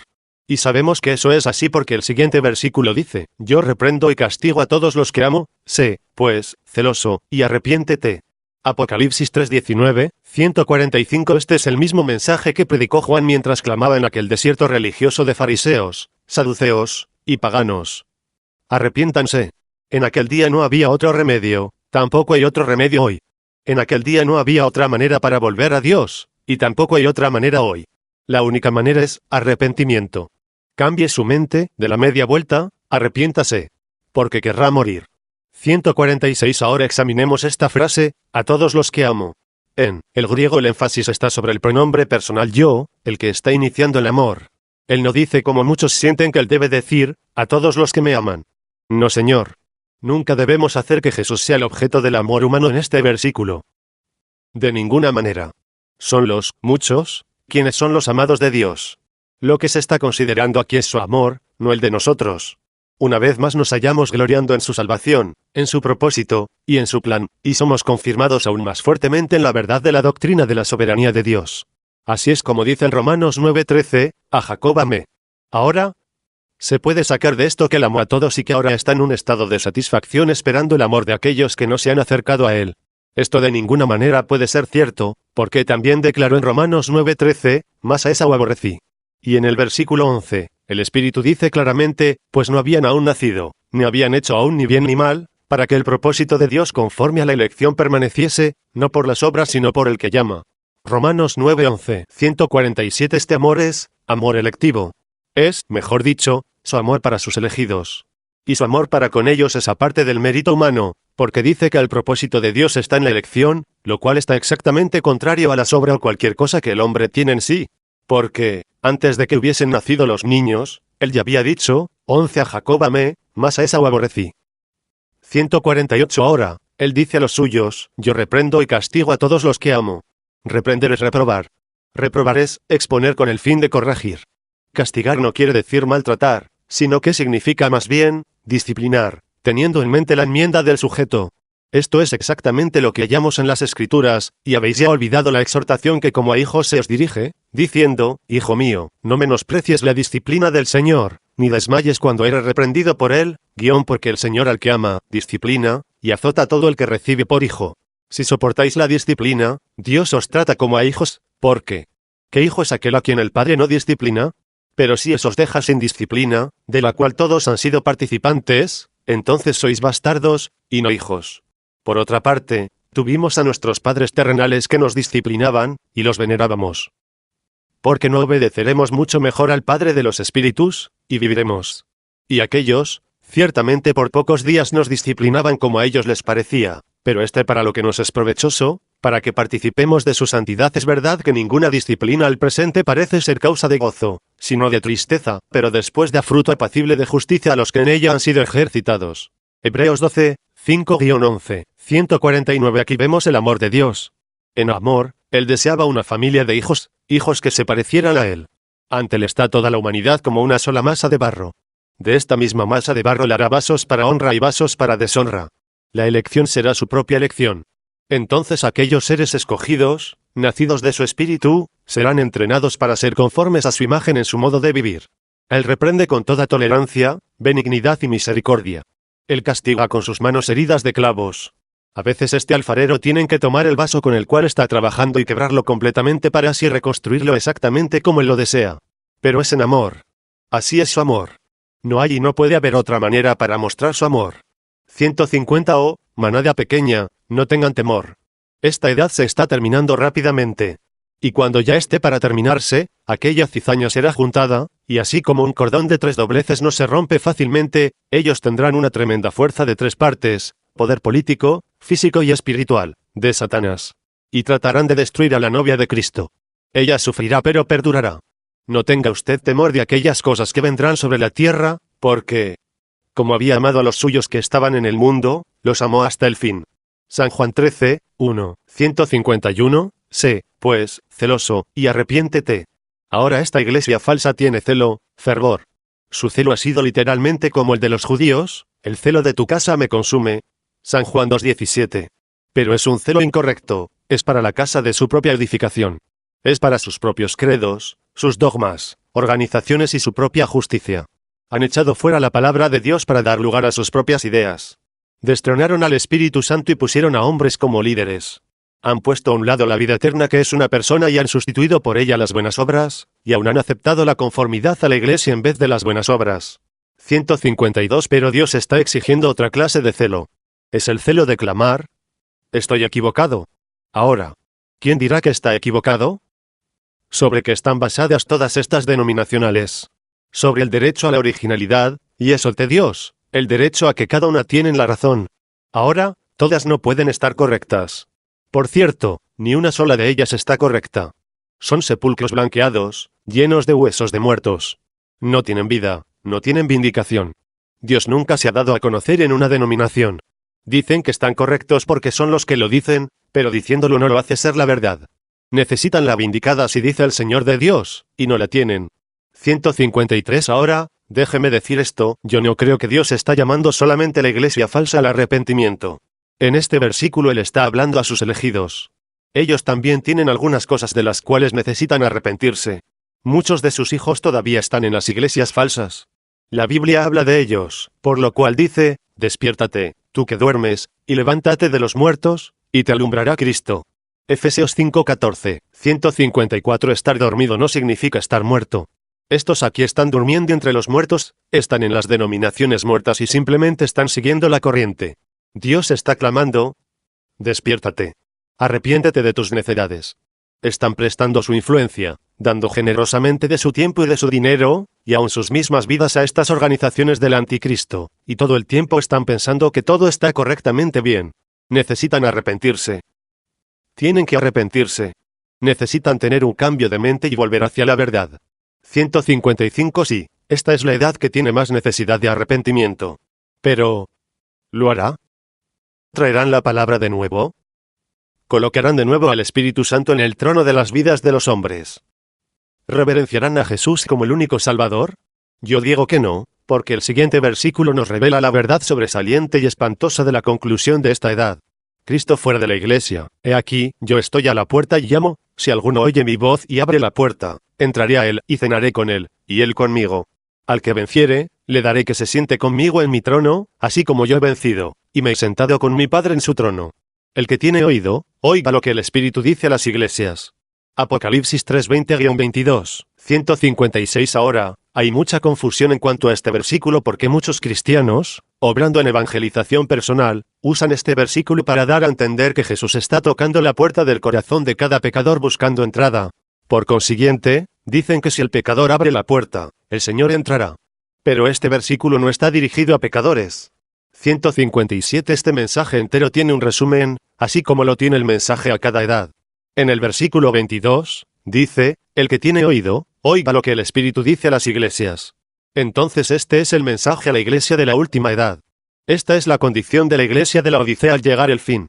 No es un mensaje individual para una sola persona, es más bien el Espíritu diciéndonos dónde se encuentra Jesús. Cristo ha dejado a la iglesia. ¿No es este el resultado lógico si la palabra es puesta a un lado para aceptar credos, si el Espíritu Santo es destronado para admitir papas, obispos, consejeros, etc., y el Salvador puesto a un lado para dar lugar a un programa de obras, o el unirse a una iglesia, o a alguna clase de conformidad o a un sistema eclesiástico? ¿Qué más se puede hacer en contra de él? Esto es la apostasía. Esta es la puerta abierta para el anticristo, porque si uno, Jesús, vino en el nombre de su Padre y no fue recibido, sino rechazado, entonces vendrá otro en su propio nombre, mentiroso, jactancioso, y a él recibirán. San Juan 5:43. El hombre de pecado, el hijo de perdición se apoderará. 158 En Mateo 24, dice que habrá señales en los cielos en estos últimos días antes de la venida de Jesús. ¿Vio usted la señal que hubo en los cielos recientemente, la cual vino a cumplimiento como para representar esta misma verdad que hemos estado estudiando? Esa verdad es que Jesús constantemente ha sido puesto a un lado hasta que en esta última edad ha sido puesto fuera de la iglesia. 159 Recuerde usted que en la primera edad vimos a una iglesia casi completamente llena de verdad. Sin embargo hubo una manchita de error conocida como los hechos de los Nicolaitas, la cual impidió que el círculo de luz fuera completamente lleno. Luego en la próxima edad entró más oscuridad y el círculo de luz brilló menos. En la tercera edad fue cubierta aún más por la oscuridad, y en la cuarta edad, o sea la edad del oscurantismo, la luz estaba casi aniquilada. 160 Ahora, Piensa en esto, la iglesia brilla con la luz reflejada de Cristo. Él es el sol y la iglesia es la luna. Entonces este círculo de luz es la luna y habla disminuido de una luna llena en la primera edad hasta apenas un rayito de luz en la cuarta edad. Pero empezó a crecer en la quinta edad. En la sexta edad tomó un gran paso de avance, y en la séptima edad todavía estaba creciendo cuando de repente la obra cesó y la luz disminuyó a casi nada. Y en vez de luz, estaba presente más bien la oscuridad de la apostasía, y al fin de la edad la luz ya no brillaba porque la oscuridad había tomado posesión completa. Cristo ahora estaba fuera de la iglesia. Aquí está la señal que apareció en los cielos. 161. La última etapa del eclipse de la luna fue un eclipse total. La luz disminuyó a una oscuridad completa en una serie de 7 etapas. La oscuridad se completó en la séptima etapa, al mismo tiempo que el Papa de Roma, Paulo V, fue a la Palestina en un plan de turismo de Jerusalén. Este fue el primer papa que haya ido a Jerusalén. Él se llama Pablo V. San Pablo fue el primer mensajero y este hombre ahora lleva ese nombre. Note usted que es el número 6, o sea el número de hombre. Todo esto es más que una simple coincidencia. Cuando él fue a Jerusalén, la luna, la iglesia, entró en una oscuridad completa. Este es el fin. Esta generación no pasará sin que todo sea cumplido. Amén, sea así. Ven, Señor Jesús. 162. Ahora podemos ver por qué hubo 2 viñas, una verdadera y una falsa. También podemos ver por qué Abraham tuvo 2 hijos, uno según la carne, el cual persiguió al otro hijo que fue según la promesa. También podemos ver cómo de los mismos padres nacieron 2 hijos gemelos, el uno conociendo y amando las cosas de Dios, y el otro conociendo muchas de las mismas verdades pero no siendo del mismo espíritu, y por consiguiente, persiguiendo al hijo elegido. Dios no reprobó simplemente por el hecho de reprobar. Él reprobó por causa del elegido. Un elegido no puede perseguir a otro elegido. Un elegido no puede dañar a otro elegido. Son los réprobos quienes persiguen y destruyen a los elegidos. Y aquellos réprobos son muy religiosos, son muy inteligentes. Vienen de la línea de Caín, la simiente de la serpiente. Edifican sus torres de Babel y sus ciudades y sus imperios y a la vez orando y alabando a Dios. Odian la simiente verdadera y harán todo lo posible, aun en el nombre del Señor, para destruir a los elegidos de Dios. Pero ellos tienen su lugar, son necesarios.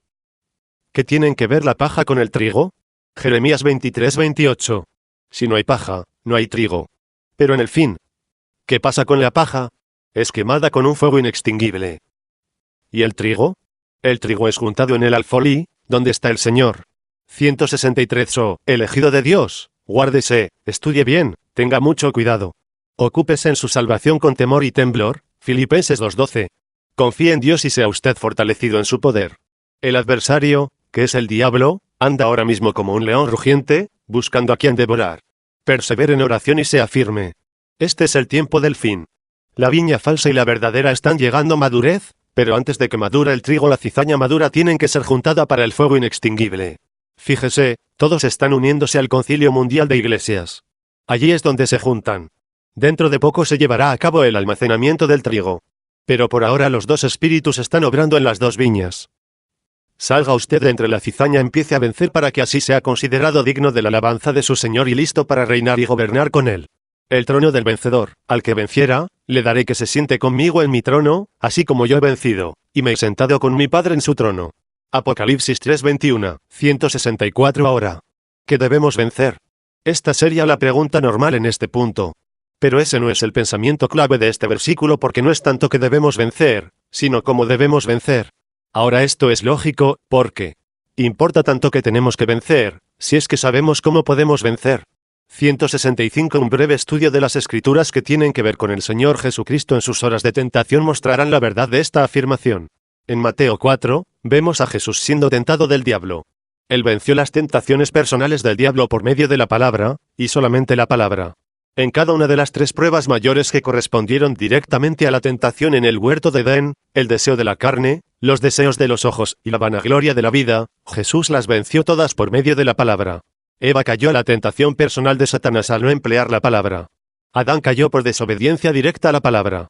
Pero Jesús venció por la palabra. Déjeme decirle esto, esta es la única manera de ser un vencedor, también es la única manera de saber si usted está venciendo, porque la palabra no puede fallar. 166. Notemos de nuevo cómo Jesús venció los sistemas religiosos del mundo. Cuando él fue acusado continuamente por los teólogos de su día, él seguidamente aplicó la palabra. Él habló solamente lo que el Padre le daba para hablar. No hubo ni una sola ocasión cuando el mundo no fue completamente confundido por su sabiduría, porque era la sabiduría de Dios. En su vida personal, contendiendo consigo mismo, Jesús venció por la obediencia a la palabra. Y Cristo, en los días de su carne, ofreciendo ruegos y súplicas con gran clamor y lágrimas al que le podía librar de la muerte, fue oído a causa de su temor reverente. Y aunque era hijo, por lo que padeció aprendió la obediencia, y habiendo sido perfeccionado, vino a ser autor de eterna salvación para todos los que le obedecen. Hebreos 5, 7-9, 167. ¿A qué fue obediente? A la palabra de Dios. Ahora, no habrá ni una sola persona sentada en el trono del Señor Jesucristo que no haya vivido la palabra, sus oraciones, sus ayunos, sus arrepentimientos, no importa lo que usted presenta a Dios, ninguna de esas cosas le darán a usted el privilegio de sentarse en aquel trono. Esto será concedido solamente a la novia de la palabra.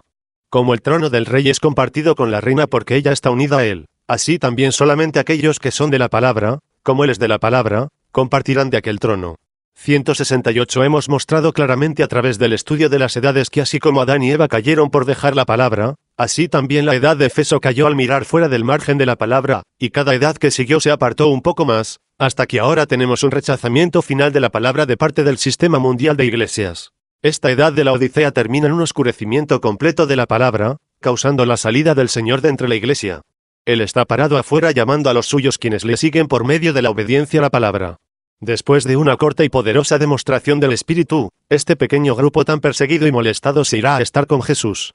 La consumación de las edades gentiles. 169 Esta edad es la última de las 7 edades de la Iglesia. Lo que empezó en la primera, la edad de Efeso, tiene que venir a una fruición completa y luego la cosecha en la edad de la Odisea.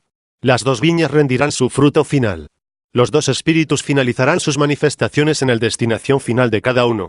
La siembra, el riego, el crecimiento, todo ha llegado a su fin. El verano ha pasado. La hoz es puesta en la cosecha. 17 En los versículos 15 al 18 de este capítulo 3, hallamos el verdadero cuadro de la madurez de la gente de la vid falsa, del espíritu falso, y de la iglesia falsa. Yo conozco tus obras, que ni eres frío ni caliente. Ojalá fueses frío o caliente. Pero por cuanto eres tibio, y no frío ni caliente, te vomitaré de mi boca. Porque tú dices, yo soy rico, y me he enriquecido, y de ninguna cosa tengo necesidad, y no sabes que tú eres un desventurado, miserable, pobre, ciego y desnudo. Por tanto, yo te aconsejo que de mí compres oro refinado en fuego, para que seas rico, y vestiduras blancas para vestirte, y que no se descubra la vergüenza de tu desnudez, y unge tus ojos con colirio, para que veas. Apocalipsis 3:15-18, 171 No hay palabras para pronunciar una denuncia más áspera, y a la vez jamás ha habido una gente tan orgullosa, tan arrogante y religiosa que lo mereciera más. Sin embargo, en el versículo 21 hallamos la gente de la vid verdadera, del Espíritu verdadero, y de la Iglesia verdadera, exaltada al mismo trono de Dios con el honor más alto que se haya atribuido a un humilde y firme grupo espiritual. Al que venciere, le daré que se siente conmigo en mi trono, así como yo he vencido, y me he sentado con mi Padre en su trono. Apocalipsis 3:21, 172 Las palabras de Juan el Bautista, quien tan claramente mostró al Cristo en relación a la iglesia falsa y la iglesia verdadera, ahora llegan a su cumplimiento. Yo a la verdad os bautizo en agua para arrepentimiento, pero el que viene tras mí, cuyo calzado yo no soy digno de llevar, es más poderoso que yo. Él os bautizará en Espíritu Santo y fuego. Su aventador está en su mano, y limpiará su era, y recogerá su trigo en el granero, y quemará la paja en fuego que nunca se apaga. Mateo 3:11-12, 173 Cristo, el gran segador, ahora mismo está segando el fruto de la tierra. Él junta el trigo en el alfolí cuando viene por los suyos y los recibe para siempre a sí mismo. Entonces vuelve para quemar a los malvados con fuego insaciable. También vemos el cumplimiento del misterio de la cizaña y el trigo de Mateo 13, le refirió otra parábola, diciendo, el reino de los cielos es semejante a un hombre que sembró buena semilla en su campo, pero mientras dormían los hombres, vino su enemigo y sembró cizaña entre el trigo, y se fue. Y cuando salió la hierba y dio fruto, entonces apareció también la cizaña. Vinieron entonces los siervos del padre de familia y le dijeron, Señor, ¿no sembraste buena semilla en tu campo? ¿De dónde, pues, tiene cizaña? Él les dijo, un enemigo ha hecho esto. Y los siervos le dijeron, ¿quieres, pues, que vayamos y la arranquemos? Él les dijo, no sea que al arrancar la cizaña, arranquéis también con ella el trigo. Dejad crecer juntamente lo uno y lo otro hasta la siega, y al tiempo de la siega yo diré a los segadores, recoged primero la cizaña, y atadla en manojos para quemarla, pero recoged el trigo en mi granero. Mateo 13:24-30, 174 El trigo y la cizaña, que desde la primera edad hasta ahora han crecido juntos, son cosechados. Lo que Nicea se propuso hacer, por fin ha llegado a suceder. Con todo el poder de la organización, la iglesia falsa se aparta de cualquier rayito de verdad, y se fortalece con poder político con el respaldo del Estado, y se propone a erradicar para siempre al verdadero creyente. Pero cuando ya parece que su plan de cobardía ha tenido éxito, el trigo es juntado en el alfolí. Jamás crecerán junto al trigo y la cizaña y jamás recibirá la cizaña las bendiciones de Dios por causa de la presencia del trigo, porque el trigo estará en el alfolí, y la ira de Dios será derramada en el sexto sello, terminando en la completa destrucción de los malvados. 175 Ahora, un poco atrás yo dije que la vid falsa viene a una fruición completa en esta edad, que su fruto madurará. Eso es correcto. Esta iglesia de espíritu tan malvado, llena de iniquidad, será manifestada como la simiente de mostaza que creció y llegó a ser un árbol en el cual moraban todas las aves del cielo. Su cabeza será el anticristo, el misterio de iniquidad. Todo esto es verdad. Y si esto es verdad, entonces también tiene que ser verdad que la iglesia verdadera, la novia, madurará, y su madurez será una identificación con su Señor por medio de la palabra. Y su cabeza, ¿quién vendrá por ella? Es el misterio de la piedad, Cristo Jesús. 176 Y a medida que la iglesia falsa venga en contra de la vid verdadera con todo poder astuto y diabólico formado de la fuerza política, física y los demonios de las tinieblas, la vid verdadera con la plenitud del Espíritu y la palabra, hará las mismas obras de poder que hizo Jesús. Luego, al acercarse a su piedra de corona, llegando a ser como él por medio de la palabra, Jesús vendrá para así unir como uno a la novia y al novio para siempre. 177 Ya podernos ver por todos lados las manifestaciones de estas cosas. El movimiento ecuménico de la cizaña ya es una cosa establecida. Pero también es un hecho que el profeta de la última edad tiene que estar trayendo un mensaje de Dios que precederá la segunda venida del Señor, porque por medio de su mensaje serán convertidos los corazones de los hijos a los padres pentecostales, y juntamente con la restauración de la palabra vendrá la restauración del poder. 178. ¿Qué tiempos tan decisivos son estos en que vivimos? Cuánto cuidado debemos tomar para permanecer fiel hacia esta palabra y no quitar de ella ni tampoco agregarle, porque aquel que habla donde Dios no ha hablado hace de Dios un mentiroso. 179 Particularmente estoy refiriéndome a esto. Al empezar el siglo XX, el hambre por las cosas de Dios que había sido despertado en la edad de Filadelfia, trajo a la vista un gran clamor por el Espíritu de Dios. Cuando Dios dio respuesta a este clamor y envió las manifestaciones de lenguas, la interpretación y la profecía, un cierto grupo redactó una doctrina completamente contraria a la palabra, la cual fue que las lenguas eran la evidencia de ser bautizado con el Espíritu Santo.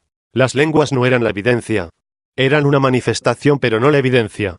180 La falsedad de esta doctrina se puede ver no solamente por la falta de escrituras para respaldarla, sino también en que todos aquellos que la creyeron inmediatamente se organizaron sobre dicha doctrina, probando que no estaban en la verdad como querían que todos creyeran. Oh, parecía algo bueno. Parecía la restauración de Pentecostés, pero se probó que no era. No podía ser porque se organizó, y eso es muerte, no es vida. Se parecía tanto al verdadero que miles fueron engañados. 181 Ahora, si no fue lo genuino, entonces, ¿qué fue? Fue la cáscara, la paja. En la forma verde y suave, parecía ser la cosa verdadera. Pero así como uno puede andar por el campo y ver lo que parece ser trigo pero sin embargo únicamente es la cáscara, porque el grano de trigo no se ha formado todavía, así esto era apenas la cáscara suave que se parecía al grano verdadero que todavía estaba por venir. El grano de trigo original de Pentecostés estaba por regresar en esta última edad. Fue enterrada en Nicea. Mostró una hojita en Sardis. En Filadelfia brotó la inflorescencia, y estaba por madurar en la Odisea. Pero no podía estar de nuevo como el original hasta que hubiese sido restaurada la palabra. El profeta todavía no había llegado a la escena. Pero ahora, según el tiempo, estamos en la edad de la Odisea, y el profeta mensajero de Apocalipsis 10:7 ya debe estar sobre la tierra. Una vez más debe estar aquí él, así dice el Señor, listo para ser manifestado con vindicación infalible. Por eso, la simiente verdadera ya se está madurando, y luego la cosecha. 182 Sí, el tiempo de la cosecha. Las dos vides que crecieron juntas y mezclaron sus ramas, ahora están al punto de ser separadas. Los frutos de cada vid, que son tan distintos, serán recogidos en alfolíes distintos. Los dos espíritus irán a sus diferentes destinos.